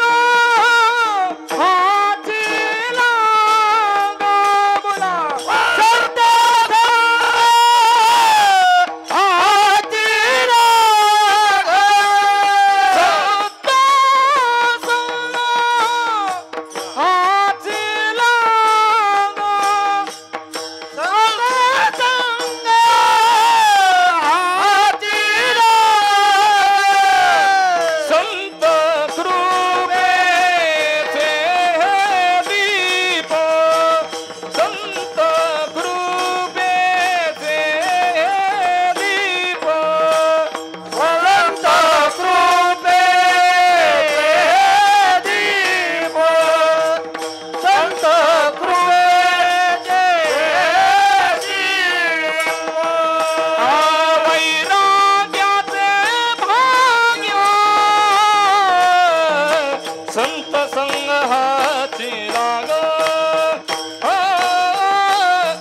संत संग हाती लाग, संत संग हाती लाग.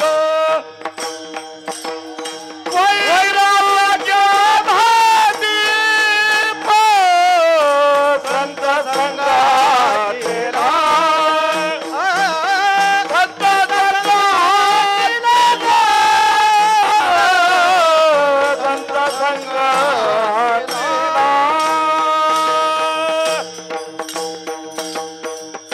वैराग्याचे भाग्य, संत संग हाची लाग. महाराज सांगतात, माझ्या ठिकाणी प्राप्त झालेलं जे भाग्य आहे त्या भाग्याचं नाव आहे वैराग्याचे भाग्य. अभंगाच्या पहिल्या चरणातला पहिला शब्द आहे वैराग्य. हे वैराग्य, वैराग्य म्हणजे तिने बोलू वैताग वेगळं आणि वैराग्य वेगळं.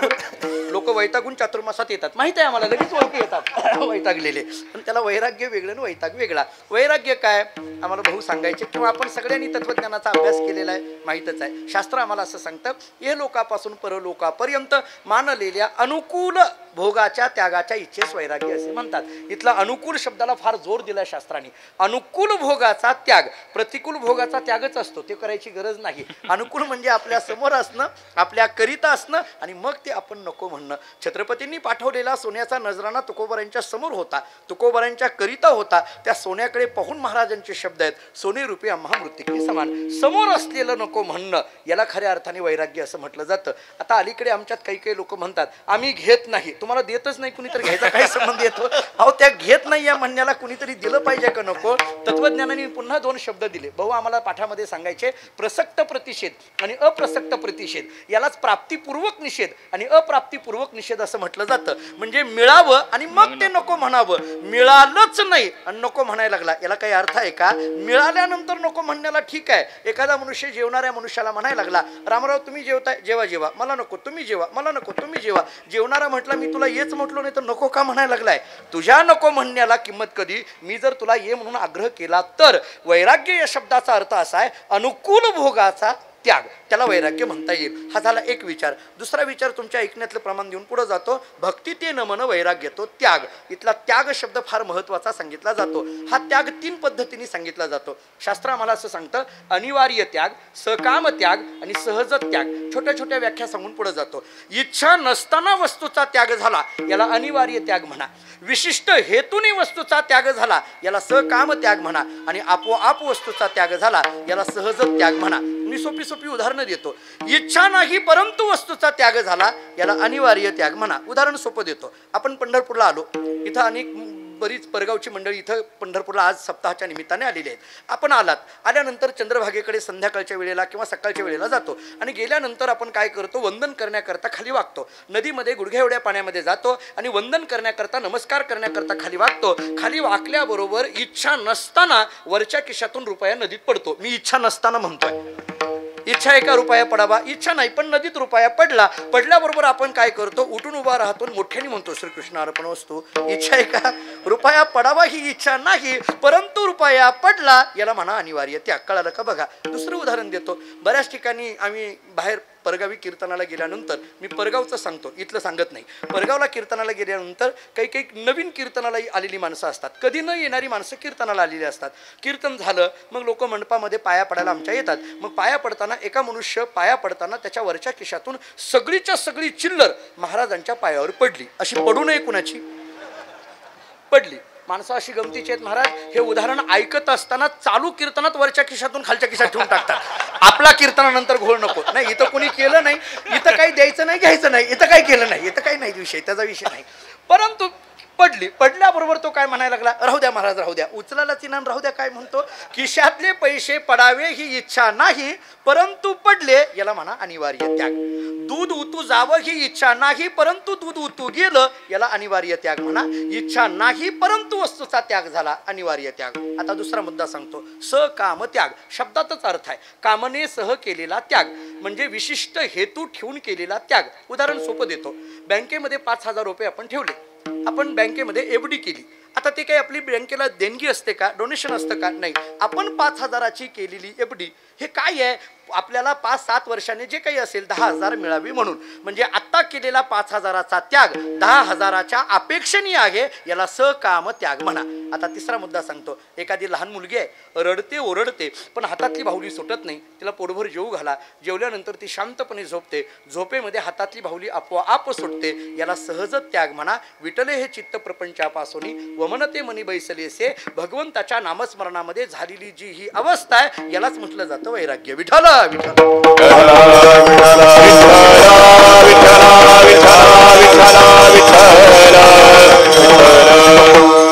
भागवतामध्ये 4 प्रकारचं वैराग्य सांगितलं. विवेकपूर्वक वैराग्य, दोषदृष्टीपूर्वक वैराग्य, अरुचीपूर्वक वैराग्य आणि भगवत रतीपूर्वक वैराग्य. विस्तार करत नाही, परंतु हे भागवतांनी सांगितलेले 4 प्रकार आपल्या डोळ्यासमोर घ्या. महाराज सांगतात अशा पद्धतीचं वैराग्य आम्हाला प्राप्त झालं. याचं कारण काय, अगदी थोडक्यात कारण देऊन टाकलं. संत संग हाची लाग. संत संग हाची लाग. संत संग हा याच्याकरिता कारण आहे. आता हा संत संग, लाग या शब्दाचा अर्थ मार्ग, लाभ असं नाही, लाग असा आहे. लाग या शब्दाचा अर्थ मार्ग. संत संगती हा असा एकमेव मार्ग आहे की जो आम्हाला वैराग्याच्या भाग्यापर्यंत घेऊन गेला. संत संग शब्द का वापरला? दुसरा शब्द वापरता येत नव्हता का? होतं. मग असं का वापरलं महाराज? मी 1-2-3 कारणं सांगतो, ऐका. एक तौलनिक दृष्टिकोनातून कारण सांगतो. आपल्याकडे तुलनेच्या दृष्टीने दोन्ही प्रमाण देतो म्हणजे आपल्याला कळेल. काय आहे, ज्ञानेश्वर महाराजांनी आम्हाला असं सांगितलं, मुक्ती मिळवायची आहे ना, एक काम करा, देवाच्या दारात उभं राहा. किती उभं राहा? क्षणभर. देवाची ये द्वारी उभा क्षणभरी तेने मुक्तीचारी साधियल्या. रोज सगळं आपण हरिपाठ म्हणतो, सगळ्यांच्या पाठात आहे. मला आत्ता इथं वेळ ती नाही आहे किंवा तो विषयही नाही आहे. इथला देव शब्दाचा अर्थ काय, द्वार शब्दाचा अर्थ काय, उभा म्हणजे काय, क्षण म्हणजे काय आणि मुक्ती म्हणजे काय, हे मला आत्ता सोडवायचं नाही. पण सरळ सरळ वाच्यार्थ या जर अभंगाचा करायचा झाला तर काय होईल, मुक्ती मिळवण्याकरिता देवाच्या दारामध्ये क्षणभर उभा राहावं लागतं, एवढं मान्य आहे. आता मी जे सांगणार आहे ते पुढे आहे. मुक्तीकरिता देवाकडे एका क्षणाची गरज आहे, पण तीच मुक्ती मिळवायची असेल तर संतांकडे अर्ध्या क्षणात मिळते. अर्धा क्षण घडता संतांची संगती, तिने होय शांती महत्पापा. आता ऐका, तौलनिक दृष्टिकोनातून विचार सांगतो. मुक्ती मिळवण्याकरिता देवाकडे एक क्षण लागेल, पण तीच मुक्ती मिळवण्याकरता संतांकडे अर्धाच क्षण लागेल.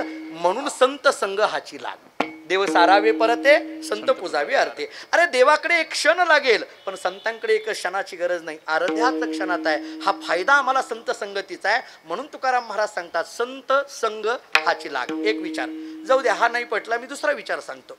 कर्मशास्त्रातून एक वाक्य सांगून पुढे जातो. कर्मशास्त्र काय आहे? मुळात आता सगळं कर्मशास्त्र जरी ऐकायला आणि सांगायला आपल्याकडे आत्ता वेळ नसली तरी कर्मशास्त्राचे 2 नियम सगळ्यांना माहीत असलेले आहेत.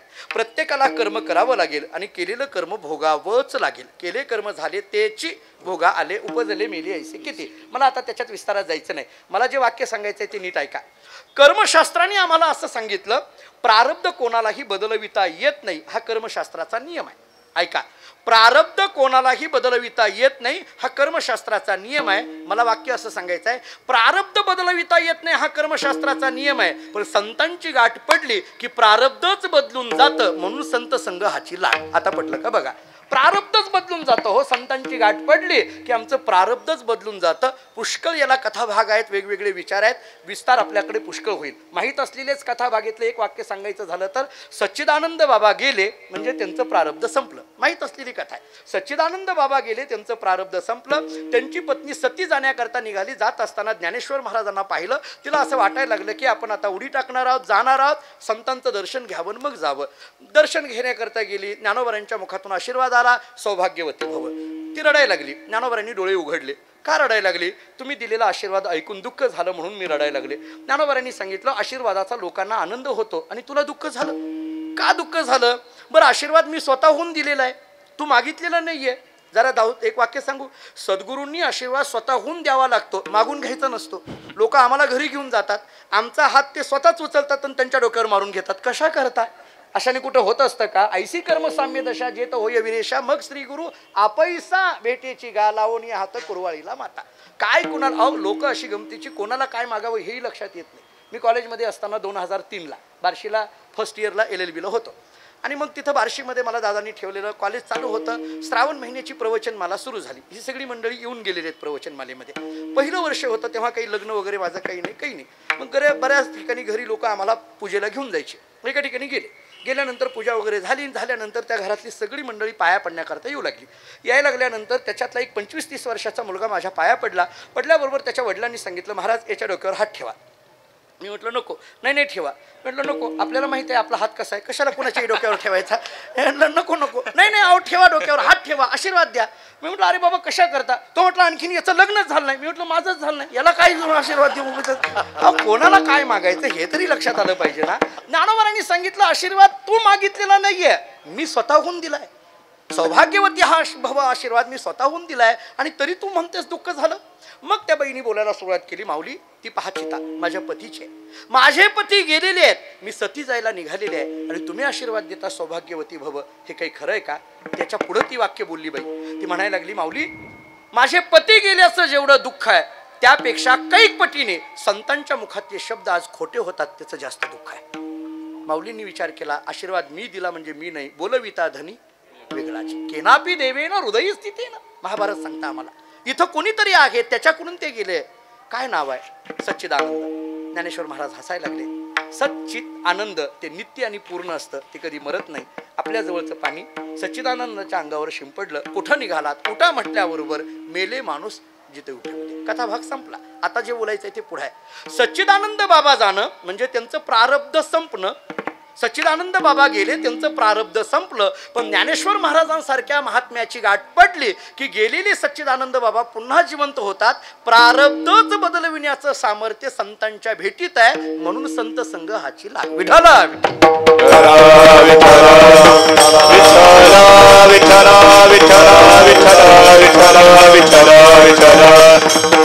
दोन माझे मुद्दे झाले. एक, अर्ध्याच क्षणात मुक्ती मिळते म्हणून संतांकडे चला.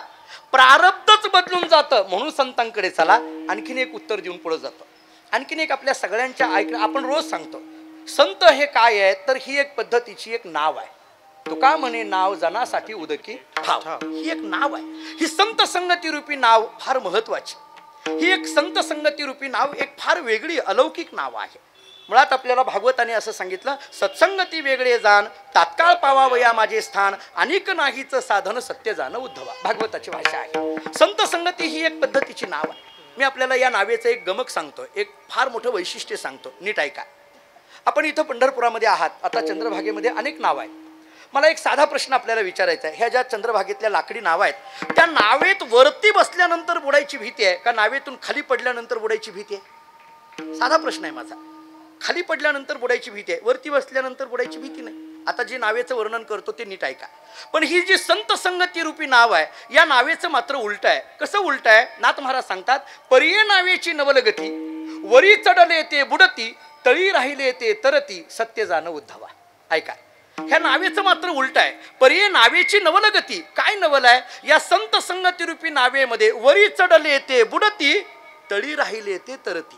ही जी लौकिकातली लाकडी नाव आहे, त्याच्यामध्ये मात्र वरी चढले ते तरती आणि खाली राहिले ते बुडती. पण या संत संगती रूपी नावेमध्ये मात्र वरी चढले ते बुडती आणि तळी राहिले ते तरती. म्हणजे काय? गुरुहरी भाऊनी एकाच वाक्यात उत्तर दिलं होतं. या संत संगती रूपी नावेमध्ये वरी चढले ते बुडती म्हणजे संतांच्या सहवासात राहून अहंकार धारण केला की बुडती, आणि संतांच्या पायाजवळ राहिलं की तरती. म्हणून संत संघ हाची लाग. विठाला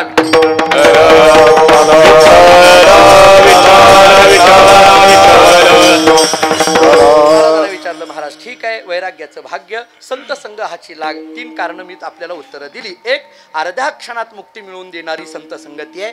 2, आपल्याला कर्मशास्त्राच्या दृष्टीने प्रारब्ध बदलत जरी नसलं तरी आपलं प्रारब्ध बदलविणारी ही संत संगती आहे. आणि 3रा विचार असा सांगितला की ही एक पद्धतीची नाव आहे, आपल्याला पलीकडे घेऊन जाणारी, असाही विचार करा.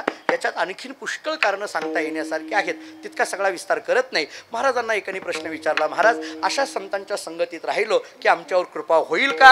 अभंगाचं 2रं चरण महाराज. संत कृपेचे हे दीप,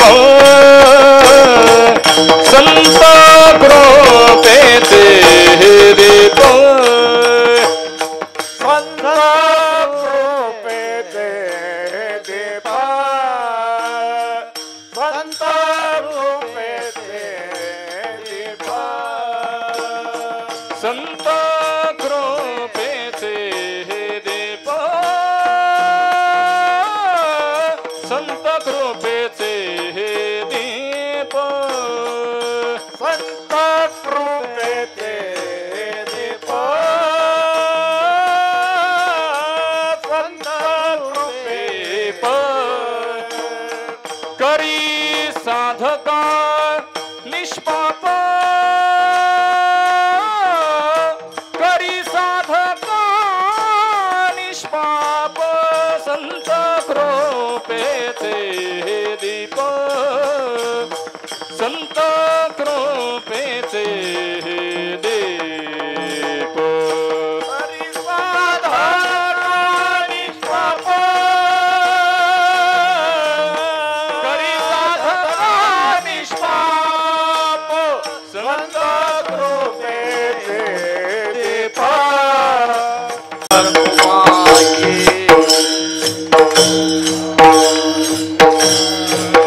जय जय विठोबा, जय जय विठोबा, ताली वाजवा. जय जय विठोबा रखुमाई, जय जय विठोबा रखुमाई, जय जय विठोबा रखुमाई, जय जय विठोबा रखुमाई, जय जय विठोबा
संजय महाराज पवार सोलापूर. संत संग हाची लाग संत कृपेचे हे दीप करी साधका निष्पाप. जगद्गुरु श्री संत तुकाराम महाराज सांगतात वैराग्याचं भाग्य प्राप्त झालं याला एकच कारण संत संग हाची लाग. त्या संतांच्या संगतीत गेलं की निश्चित संतांची कृपा आहे. संत कृपेचे हे दीप. संतांच्या कृपेला दिव्याची उपमा दिली. सादृश्यता काहीतरी सांगावी लागते, त्याच्याशिवाय उपमा देता येत नाही. इथं काय सादृश्यता आहे एका वाक्यात सांगतो. कृपा आणि दिवा याचा विचार करत असताना दिवा काय करतो? अंधार घालवून प्रकाश देण्याचं काम करतो. संतांची कृपा काय करते? अज्ञान घालवून ज्ञानोदय करून देण्याचं काम करते. फक्त याच्यातलं एक गमतीचं वाक्य एवढंच सांगायचं आहे. सामान्य दिवा मर्यादित जागा प्रकाशित करतो. संत महात्म्यांचा कृपारूपी दिवा अख्खं जीवन प्रकाशित करतो. विठ्ठल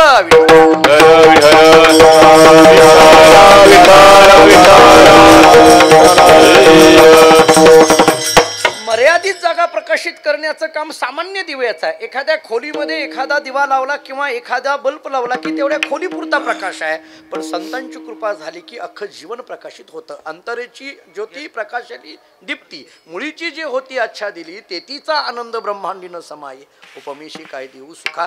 अंतरीची ज्योती प्रकाशली दीप्ती. आतच असलेली ती ज्योत संत महात्म्यांच्या कृपेने प्रज्वलित झाली. नव्हे नव्हे त्याच्यावर असलेलं जे आवरण आहे ते निघून गेलं. प्रकाशली दीप्ती आत असलेली ज्योत.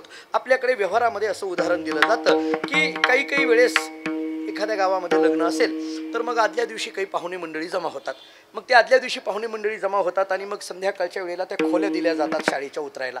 पूर्वीचा काळ काही लाईट नाही काही नाही. मग त्या सगळ्या वराड मंडळींना वाईट वाटायला लागलं. अरे अंधार आहे सगळा, काहीतरी प्रकाशाची सोय केली पाहिजे.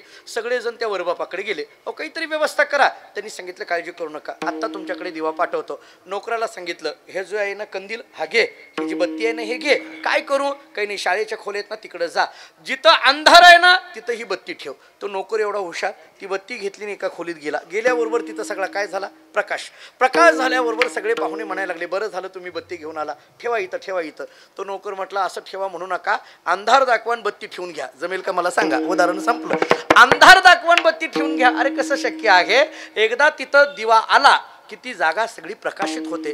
तसं संतांची कृपा झाली की ज्ञानोदय होतो. आणि संत कृपेचे हे दीप करी साधका निष्पाप. साधका म्हणायचं आणि निष्पाप म्हणायचं याचं काय गमक असेल हो? हा निष्पाप शब्दाचा अर्थ काय? निष्पाप या शब्दाचा अर्थ आहे पापरहित होणं. सगळ्यात मोठं पाप कोणतं असेल तर तत्वज्ञानाने त्याचं एकच उत्तर दिलंय, आत्मस्वरूपाचं अज्ञान हे सर्वात मोठं पाप सांगितलं जातं. त्या अज्ञानाची निवृत्ती करण्याचं काम ही संतांची कृपा करत असल्यामुळे संत कृपेचे हे दीप करी साधका निष्पाप. एकदा साधक निष्पाप झाला म्हणजे एकदा साधकाच्या ठिकाणचं अज्ञान निवृत्त झालं, ज्ञानोदय झाला की मग मात्र तो साधक राहत नाही. काय होतो? तोची देव भक्त भेदा भेद नाही जात. तिसऱ्या चरणामध्ये महाराजांची भाषा आहे, तोची देव भक्त भेदा भेद नाही जात. थोडं घड्याळाकडे बघतो कारण आयुष्य आमचं घड्याळाजवळच गेलंय, त्यामुळे जरा घड्याळाकडे बघून आम्ही त्यावेळेस त्यामुळे ते काट्यावर सगळं चाललेलं आहे. त्यामुळे महाराज सांगतात तोची देव भक्त भेदा भेद नाही जात. आता तो साधक निष्पाप झाला की साधक राहत नाही, तो देवाचा भक्त होतो. कसा देवाचा भक्त होतो? भेदा भेद नाही जात तोची देवभक्त. इथला भेद आणि अभेद हे दोन्ही शब्द तत्वज्ञानाच्या दृष्टीने खूप महत्त्वाचे आहेत. भेद नाही जात तोची देवभक्त हे एखाद्या वेळेस मान्य पडेल, पण अभेदही नाही जात तोची देवभक्त हे कसं काय? याला उत्तर वेदांतांनी फार छान दिलेलं आहे. भेद हा माणसाला जसा त्रासदायक आहे, ऐका, भेद हा माणसाला जसा त्रासदायक आहे तसं अभेदाची भूमिका सुद्धा एका अर्थाने त्रासदायकच आहे. त्याला उत्तर देऊन पुढे जातो. वेदांत शास्त्राचा अभ्यास करत असताना अमृतानुभव तुम्ही जरा डोळ्यासमोर घ्या आणि अमृतानुभवामध्ये केलेलं चिंतन जरा डोळ्यासमोर घेतलं तर मला कधी कधी ज्ञानोबारायांचं कौतुक किंवा ज्ञानोबारायांचं वैशिष्ट्य किंवा ज्ञानोबारायांचं महत्त्व हे याच्यातून जाणवतं की अज्ञानाचं खंडन करणारे अनेक जण भेटतील हो, पण ज्ञानाचं खंडन करण्याकरिता ज्ञानदेवच लागतील, दुसऱ्यालाच जमणार नाही. अमृतानुभवामध्ये ज्ञानखंडन नावाचं एक स्वतंत्र प्रकरण आहे. त्याच्याकरिता इथं भेद तरी जावा पण ते गेल्यानंतर अहम ब्रह्म अस्मी, मी ब्रह्म आहे, मी वासुदेव तत्वता, ही जी भूमिका येते ना ही सुद्धा निघून जावी, कारण ती तरी एका दृष्टीने त्रासदायकच ठरते. मी आपल्याला अमृतानुभवातली ओवी सांगून पुढे जातो. ज्ञानोबाराय फार गोड बोलतात. किंबहुना शब्दू स्मरणदानी प्रसिद्धू परी ययाही संबंधू नाही येते. ज्ञानोबाराय बोलतात शब्द स्मरण करून देण्याकरिता जरी प्रसिद्ध असला तरी ययाही संबंधू नाही येते. या शब्दाचा संबंध इथं नाही म्हणजे कुठं? ब्रह्मतत्वाच्या ठिकाणी नाही. आम्हाला गुरुजी गुरुवरे बहुतर असं सांगायचे, मी ब्रह्म आहे असं म्हटलं की ब्रह्मविदपणा निघून गेला. त्यामुळे तिथं शब्द उपयोगच पडत नाही. शब्दाच्याही पलीकडे असलेले जे तत्व आहे ते ब्रह्मतत्व आहे. भेद आणि अभेदाच्याही पलीकडे जे तत्व आहे ते ब्रह्मतत्व आहे. जरा आणखीन पुढे बोलू. परमात्म्याच्या बाबतीत बोलत असताना व्यापक हा शब्द दिला जातो का नाही, तो सुद्धा जिथं कमी पडतो तो परमात्मा आहे. आता याच्या पुढे काय बोलू सांगा. व्यापक शब्द सुद्धा कमी पडतो. जरा सांगू, व्यापक शब्दाची निर्मिती तरी व्याप्याच्या आधारावरच आहे. व्यापक शब्द तरी व्याप्याच्या आधारावर. चांगदेव पासष्टीचं चिंतन करताना आपण असं बघत होतो. चांगदेव पासष्टीने आम्हाला असं सांगितलं की हे सगळं दृश्य आहे आणि म्हणून त्या दृश्याला पाहणारा मी दृष्टा ठरला. द्रष्टा हा शब्द कधी आला? दृश्य आहे म्हणून आला. दृश्यच नसेल तर द्रष्टा शब्द येण्याचा विषयच येत नाही. मी दुसरं उदाहरण देतो. आरसा समोर धरला आणि आरशामध्ये आपण पाहिलं ते काय असतंय? प्रतिबिंब. आरशामध्ये जे पाहतो ते काय आहे? प्रतिबिंब. आता मला पुढल्या प्रश्नाचं उत्तर द्या. ते प्रतिबिंब म्हणून याला तुम्ही काय म्हणायला लागला? बिंब. हे प्रतिबिंब म्हणून याला तुम्ही बिंब म्हणायला लागला. आता बोलू, प्रतिबिंबच नाही, आता याला कोणी बिंब म्हणेल का? बिंब हे नाव येण्याला कारण काय? प्रतिबिंब. द्रष्टा हे नाव येण्याला कारण काय? दृश्य. व्यापक हे नाव येण्याला कारण काय? व्याप्य. रामायणामध्ये त्या मंदोदरीचा आणि सीतेचा संवाद आहे, आवर्जून वाचण्यासारखा आहे. भावार्थ रामायणामध्ये फार गोड संवाद आहे. मंदोदरी सीतेकडे ज्यावेळेस निघायला लागते, ते रावणाने तिला आग्रह केला जा म्हणून, त्याच्यातही फार चर्चा आहे. म्हणजे रावण जेव्हा मंदोदरीला सांगतो की तू जा आणि सीतेला वश होण्याकरता काहीतरी विनवणी कर, मंदोदरीने हे जेव्हा रावणाच्या मुखातले शब्द ऐकले तेव्हा तिला दुःख झालं. आपला पती कामातुराणाम न भयम न लज्जा किती अधपतित होतो आहे याचं दुःख झालं. पण दुसऱ्या अर्थाने मंदोदरीला सुख झालं असं नाथ महाराजांनी वर्णन केलंय. एका बाजूनी दुःख आहे आणि एका बाजूनी सुख आहे. आपला पती अधपतित होतो आहे याचं दुःख आहे, पण या निमित्ताने सीतामाईची भेट होते याचं सुख आहे. मंदोदरीला याचं सुख आहे, या निमित्ताने चर्चा करायला मिळते. म्हणून मंदोदरी मुळात इतकी ताकदवान सांगितली. नाथ महाराजांनी मंदोदरीची व्याख्या करतानाच अशी केली, संकल्प विकल्प नाही जिये उदरी म्हणून नाव तिचे मंदोदरी. मंदोदरीची व्याख्या एवढ्या एकाच ओवीमध्ये बघा तुम्ही. संकल्प विकल्प नाही जिये उदरी म्हणून नाव तिचे मंदोदरी. मला कधी कधी आश्चर्य असं वाटतं, संकल्प तर विकल्प तर नाहीच नाही, पण विकल्पाच्या संबंधाने येणारा संकल्प सुद्धा जिच्या पोटात नाही तिचं नाव मंदोदरी आहे. मी कधी कधी तर अनेकदा जाहीर वाक्य हे करत आलेलं आहे, मला या सगळ्यांपेक्षा मंदोदरीचं पात्र काकणभर जास्तच वाटतं. विठ्ठल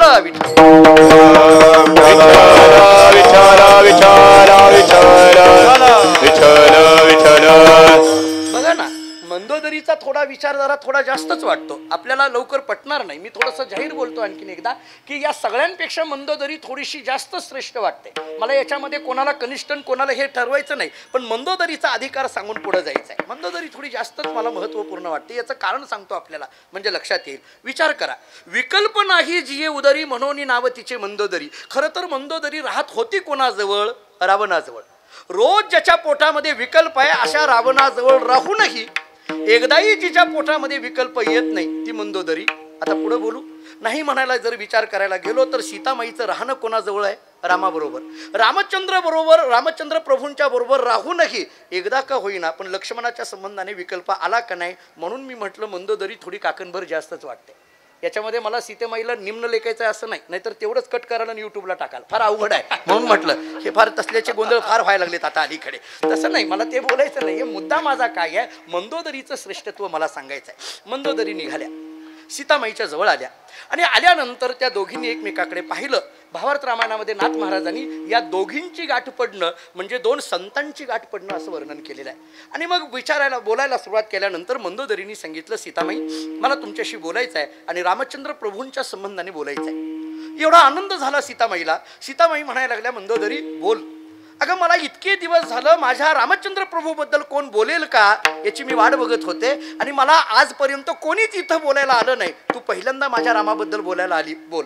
आवडीचा विषय आहे सीतामाईचा. विषय येतो त्यांचा झाला नारायण. आवडीचा विषय, ज्याच्या त्याच्या आवडीचे विषय ज्याच्या त्याच्याजवळ बोलले की बरं असतं महाराज.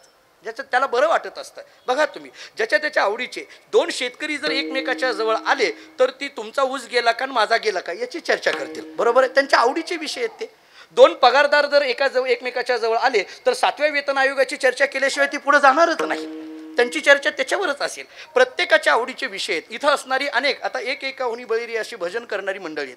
भजन करणाऱ्या एखाद्या व्यक्तीजवळ आपण गेलो की त्यांना आपण जर एखाद्या दिडकी अभंगाची चाल कशी लावायची, एखाद्या एकटुकी अभंगाची चौकडा चरणाची चाल कशी लावायची हे विचारलं की त्यांना बरं वाटतं. एखादा मृदंग, आता आमचा हा रामेश्वर आहे, त्याला जर एखादा पखवाजाचा बोल विचारला की त्याला त्याचा आवडीचा विषय, त्याला आनंद वाटेल. मी कीर्तन करतोय, माझं कीर्तन झाल्यानंतर जर इथं बसलेल्यापैकी कोणी विचारलं महाराज ही ज्ञानेश्वरीतली ओवी सांगा, गाथ्यातलं प्रमाण सांगा, मला आनंद वाटेल. लोक आम्हाला ते विचारत नाहीत. एका ठिकाणी गेलो नाथ महाराज, मला एकाने विचारलं तुमचं लग्न झालं का, काय घेणं देणं तुम्हाला पडलंय.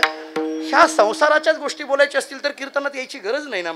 माणसाला प्रत्येकाच्या ज्याच्या त्याच्या आवडीचा विषय ज्याच्या त्याच्याजवळ बोलला की बरं असतं.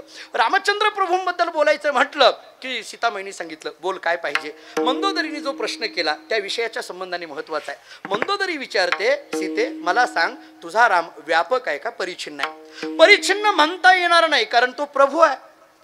प्रभू म्हटलं तर त्याला परिच्छिन्न म्हणता येणार नाही, परिच्छिन्न म्हटलं तर तो प्रभू ठरणार नाही. बरं मग व्यापक म्हणावं लागेल. सीतामाई शांतच, स्मित हास्य करतात फक्त. मंदोदरीच पुढे बोलते, व्यापक या शब्दाचा अर्थ सगळीकडे असणं ना. हो. आता अयोध्येमध्ये राम आहे का, हो आहे. दंडकारण्यामध्ये इथं राम आहे का, हो आहे. सीता शोध करण्यामध्ये राम आहे का, हो आहे. इथं लंकेमध्ये राम आहे का, हो आहे. इथं असलेल्या राक्षसांमध्ये राम आहे का, आहे. माझ्यामध्ये राम आहे का, आहे. तुझ्यामध्ये राम आहे का, आहे. इथं असलेला राजा रावण त्याच्यामध्ये राम आहे का, हो आहे. मग जर रावणात राम असेल तर त्या रावणातल्या रामाला का वश होत नाही असा मंदोदरीने सीतेला प्रश्न केला. इतका सगळा विस्तार फार मोठा आहे. आता का वश होत नाही. सीतामाईंनी स्मित हास्य केलं. का हसायला लागली. सीतेने सांगितलं मंदोदरी मी मगापासून तुझं ऐकते, तुझे मगापासून व्यापक व्यापक व्यापक व्यापक हे शब्द वापरते ना, त्या शब्दाचं मला हसू यायला लागलं. ते म्हटले का, तुला खरं सांगू हे जे रामाबद्दल व्यापक म्हणते ना तो व्यापक शब्द ही रामचंद्र प्रभूंच्या बाबतीत लागतच नाही. म्हटले का, कारण व्यापक शब्द सिद्ध करायचा असेल तर काहीतरी व्याप्य दाखवावं लागतं, काहीतरी व्याप्य दाखवावं लागतं.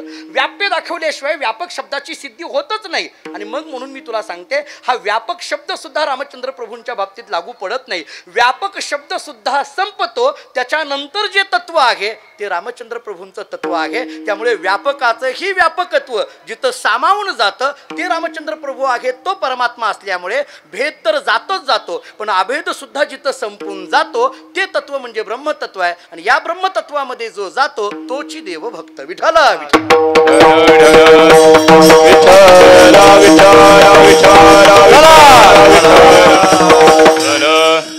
याला सर्वम खलविदम ब्रह्म जे सूत्र आपल्याला सांगितलं जातं किंवा विष्णुमय जग ही जी स्थिती सांगितली जाते. गुरुरे भाऊ असं सांगायचे, संपूर्ण जगाकडे सत्यत्व बुद्धीने जो पाहतो त्याला संसारिक म्हणा, संपूर्ण जगाकडे अनित्यत्व बुद्धीने जो पाहतो त्याला विरक्त म्हणा, संपूर्ण जगाकडे मिथ्यात्व बुद्धीने पाहतो त्याला ब्रह्मज्ञानी म्हणा, संपूर्ण जगाकडे परमात्म बुद्धीने पाहतो त्याला भगवत भक्त म्हणा. जनी वनी अवघा देव वासनेचा पुसावा ठाव. या स्थितीमध्ये येणं याला भेद आणि अभेदाच्या पलीकडे जाणं असं म्हटलं जातं.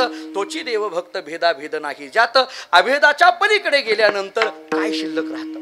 आता ऐका, तत्वज्ञान सांगतं अभेद शेवटी आहे, त्याच्या पुढे काही नाही. पण वारकरी संप्रदायाने त्याच्याही पुढे एक भूमिका मांडली. म्हणून वारकरी संप्रदाय या सगळ्यांपेक्षा जो श्रेष्ठ सांगितला जातो तो भेदाच्या पुढे अभेद, पण अभेदाच्याही पुढे एक भूमिका आहे आणि ती आहे कल्पित भेदाची, ती आहे कल्पित द्वैताची. मी आपल्याला सूत्र सांगून पुढे जातो. भक्त्यर्थम कल्पित द्वैतम अद्वैतादपि सुंदरम ही भाषा आपल्याला शास्त्राची दिसून येते. किंवा आपल्याला ऐकण्यातलं प्रमाण द्यायचं झालं तर ज्ञान गिळोनी गावा गोविंदुगा.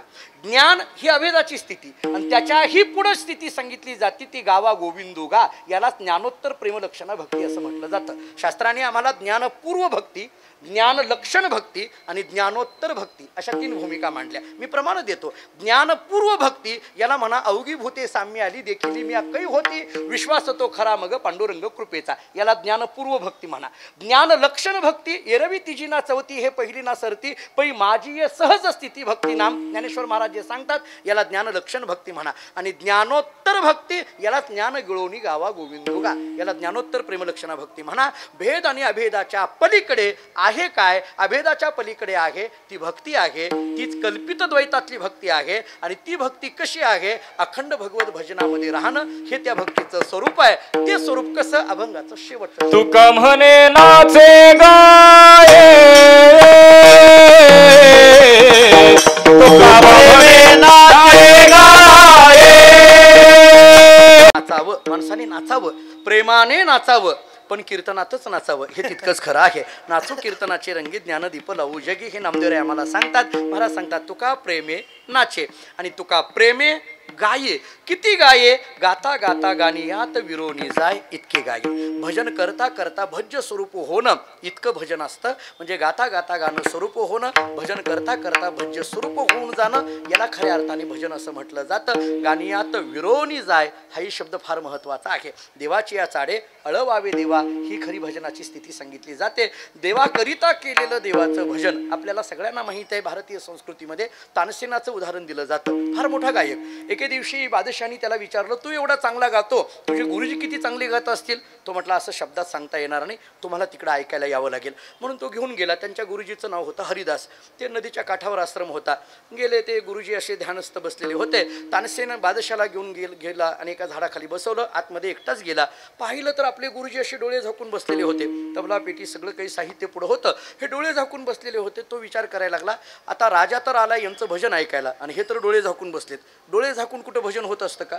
भजन ऐकता ऐकता डोळे झाकले जातात ती गोष्ट निराळी, बरोबर आहे की नाही? पण भजन इथं डोळे झाकून कुठं? बघा तुम्ही लोक काय आत्ताच डोळा लागला असं म्हणतात ना, पण इथं तर म्हटले हे डोळे झाकून बसले, काय करायचं?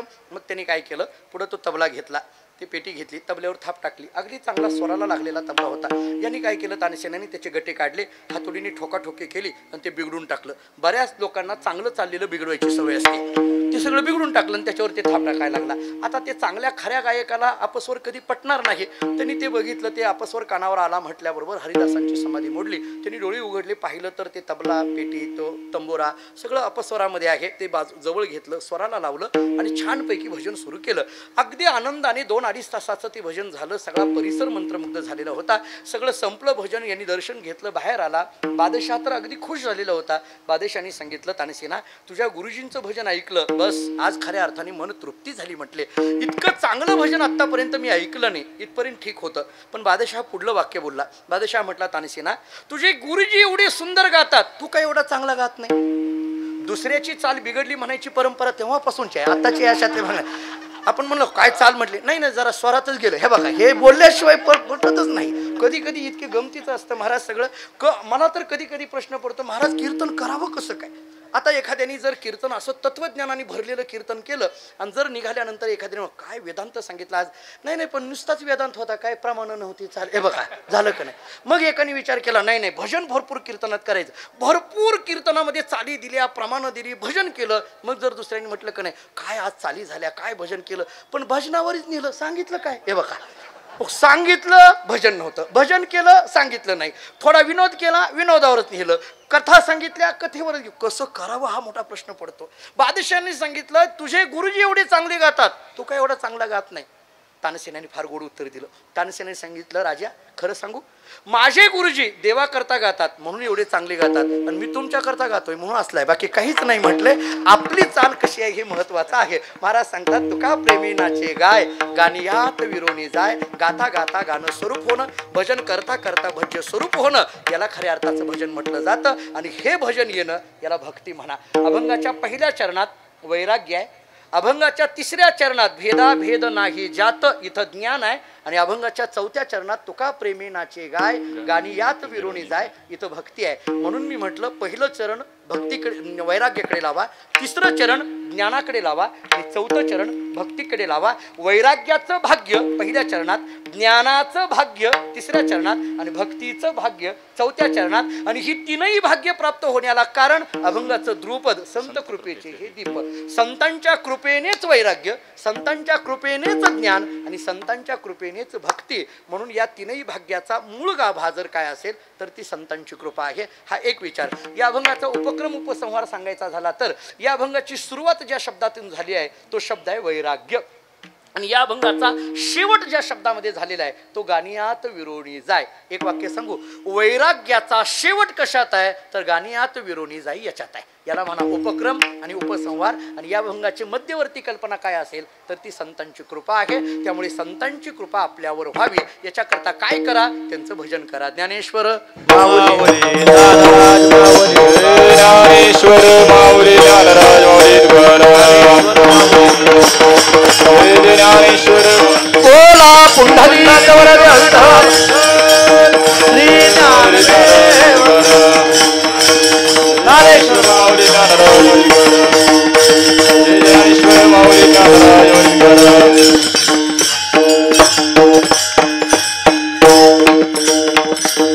तुका प्रेमी नाचे गाय गाणी आत विरोणी जाय संत कृपेचे हे दीप करी साधका निष्पाप असो झालेली सेवा भगवंताच्या चरणी ज्ञानेश्वर महाराज तुकाराम महाराजांच्या चरणी मी ज्या परंपरेत जन्माला आलो त्या मानकोजी महाराज बोधले यांच्या चरणी ही सेवा समर्पित करतो. आपल्या सर्वांच्या चरणी ही सेवा समर्पित करतो. वैकुंठवासी गुरुजींच्या प्रथम पुण्यस्मरणाच्या निमित्ताने हा सोहळा या ठिकाणी संपन्न होतो आहे. अतिशय भजनाने, नामस्मरणाने, कथेने आणि कीर्तनाने भरलेला अशा पद्धतीचा हा उत्सव आहे. या परंपरेविषयी मी फार बोलायची गरज नाही. आपण या परंपरेला जवळून पाहत आहात. मी आरंभाला काही माझ्या मनातल्या भावना या परंपरेविषयी बोलून दिलेल्या आहेत. गुरुजींचं व्यक्तिमत्व हे कशा पद्धतीचं होतं हेही आपल्याला सांगितलं. आणि या अभंगातले तीनही शब्द वैराग्य, ज्ञान आणि भक्ती हे तीनही शब्द म्हणजे गुरुजींचं चरित्र होतं एवढंच मी सांगेन. अत्यंत अशा पद्धतीची भक्तीची पराकाष्ठा ही त्यांच्या अंतःकरणामध्ये शेवटपर्यंत भजनावरचं, संत वाङ्मयावरचं प्रेम तुसभरही कमी झालेलं नव्हतं. श्रद्धा किती असावी शेवटपर्यंत. काही आम्हाला गुरुजी गेल्यानंतर महाराजांनी काही व्हिडिओ त्यांचे प्रसिद्ध केलेले होते. म्हणजे शेवटी सुद्धा त्यांनी पहाटेचा काकडा करावा, शेवटी सुद्धा गाथ्याची ज्ञानेश्वरीची पारायणं करावी. शेवटपर्यंत संत वाङ्मयावरची निष्ठा थोडीसुद्धा ढळली नाही. खरं तर या फड परंपरेचं सगळ्यात ज्या काही पंढरपुरातल्या आज ज्या काही परंपरा आहेत, माझ्या भाग्याने आज ह्या अनेक परंपरा इथं उपस्थित आहेत. आम्ही ज्यांना आद्य म्हणतो ते नामदेव यांचे दोन्ही वंशज आदरणीय मुरारी महाराज आणि आदरणीय विठ्ठल महाराज नामदास दोघेही या ठिकाणी उपस्थित आहेत. इकडं कबीर महाराजांची मोठी परंपरा भागवत महाराज सांभाळतात, ते इथं उपस्थित आहेत. धनुपंदानांचा फड हा अत्यंत प्रासादिक फड म्हटला जातो, त्या फडाचे आदरणीय नाथ महाराज इथं उपस्थित आहेत. ही सगळी नंदनकर महाराजांची परंपरा विदर्भामध्ये खूप मोठ्या पद्धतीने आहे, ती परंपरा आज इथं उपस्थित आहे. या सगळ्या परंपरा आज इथं एकत्रित झालेल्या आपल्याला दिसून येतात. आणि या सगळ्या परंपरा परंपरेशीच एकत्रित होतात हे तितकंच खरं आहे. परंपरा असल्याशिवाय परंपरा एकत्रित होत नाहीत. जरा पुढं सांगू, पंढरपुरातल्या या ज्या सगळ्या आमच्या परंपरा आहेत, एक प्रत्येक परंपरेचं एक वैशिष्ट्य आहे महाराज. प्रत्येक परंपरेची एक वेगळेपण आहे. आणि ते वेगळेपण 100, 150, 200 वर्ष झालं ते सांभाळून ठेवलं आहे. या सगळ्या परंपरेने ते वैशिष्ट्य सांभाळून ठेवलेलं आहे. मी मगाशीच प्रमाणे काही देऊन गेलेलो आहे की त्या परंपरेशी, निष्ठेशी किंवा त्याच्या नियमाशी कधीही प्रतारणा या सगळ्या मंडळींकडून घडलेली नाही. त्यामुळे प्रत्येक परंपरा ही काटेकोर पद्धतीने सांभाळायची. मी परवाही एका ठिकाणी कीर्तनात बोलून गेलो. खरं तर आदरणीय सुधाकर महाराज इथं उपस्थित आहेत. आदरणीय माधव महाराज आमचे खरं तर देवाचा आशीर्वाद असल्याशिवाय कुठलीच गोष्ट घडत नाही. आणि देवानी कधीही आशीर्वाद येऊन दिला तरी चालतो, हेही तितकंच खरं आहे. तो आम्हाला आशीर्वाद घ्यावाच लागतो. त्यामुळे ते आम्ही वाटच बघत असतो की त्यांचा आशीर्वाद कधी येतो. माधव महाराज इथं बडवे उपस्थित आहेत. या सगळ्या मंडळींच्या चरणी नतमस्तक होत असताना मी परवा एक वाक्य बोलून गेलो होतो. खरं तर मधला काळ हा 2-1 वर्षाचा मधला जो काळ आहे तो कोविडचा काळ फार भयानक होता, प्रचंड भयानक. म्हणजे आपल्याला इतकी भीती भरलेली होती. आता थोडीशी मोकळीक झाली असं म्हणा, किंवा दुसरं बोलू का, त्या कोरोनाची मैत्री झाली असं म्हणा. आता आपली जरा थोडंसं ते ओळखायला आलं, आपल्याला त्याच्यातलं काय आहे ते कळालं. माघवारीच्या वेळेला आमच्या घरात डॉक्टर आहेत हे सगळ्याला माहीत आहे, ते THO आहेत. त्यांच्यावर बरेच निर्णय इथले तालुक्यातले त्यांच्या आरोग्याच्या दृष्टीने त्यांच्याकडे असतात. माघवारीच्या संबंधाने चर्चा जेव्हा घरात चालू झाली तेव्हा ते म्हणायचे की गर्दी होईल त्यामुळे माघवारी झाली नाही पाहिजे. मी म्हणायचं नाही माघवारी झाली पाहिजे. आमच्या घरातच 2 पार्ट्या पडल्या होत्या. अशा असते 2-2 पक्ष होतात ते आमच्या घरात. ते म्हणायचे नाही झाली नाही पाहिजे. मी म्हणायचं नाही झाली पाहिजे. आमच्या दोघांची भांडणं लागायला लागली. मी त्यांना म्हटलं हे पहा की वारी होणं का गरजेचं आहे, आरोग्याच्या दृष्टीने मान्य आहे. प्रतिकारशक्ती, शारीरिक प्रतिकारशक्ती वाढवण्याकरिता लसीकरण महत्त्वाचं आहे.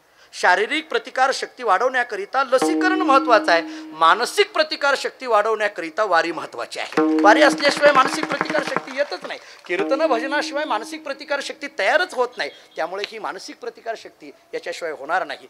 त्या मधल्या काळामध्ये जरी सगळं थांबलेलं असलं तरी पंढरपुरातलं भजन, पंढरपुरातल्या परंपरा, एकादशीच्या वेळेला सकाळच्या वेळेला महाराजांची आमची कित्येकदा गाठ पडली. प्रत्येक महिन्याला एकादशीला आम्ही दिंडी घेऊन निघताना किती दोघं तिघं घरातले असायचे, परंतु त्या दिंड्या पार पडल्या, ते सोहळे पार पाडले. त्यामुळे आपल्या नियमाला बांधील राहून या परंपरा सांभाळणारी ही सगळी पंढरपुरातील पूजनीय सगळी फडकरी महाराज मंडळी आहेत. आज याच एका परंपरेतून हा उत्सव या ठिकाणी घडतो आहे.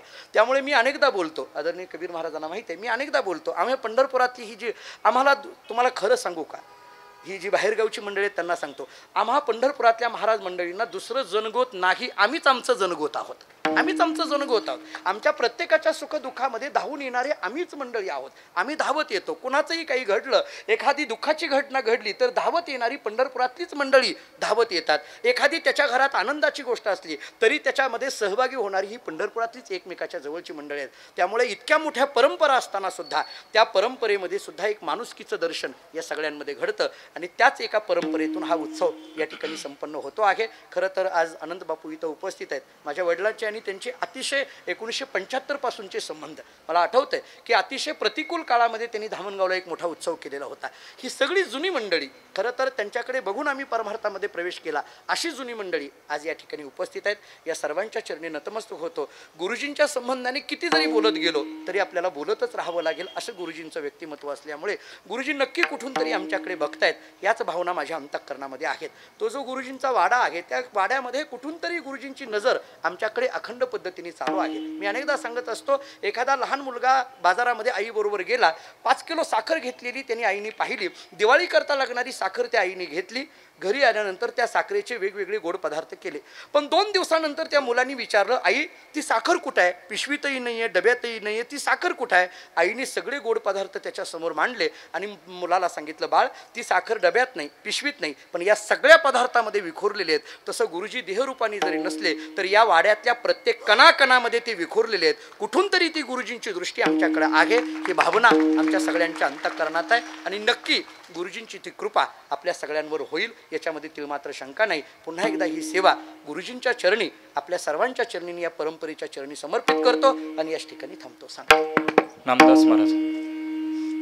सोहळा आनंदाचा गजर विठुरायाचा अखंड हरिनाम सप्ताह पूजनीय बाबा महाराज सातारकर मठ गोविंदपुरा श्री क्षेत्र पंढरपूर विनीत श्री गुरु आंबेकर उर्फ अजरेकर फड श्री क्षेत्र पंढरपूर.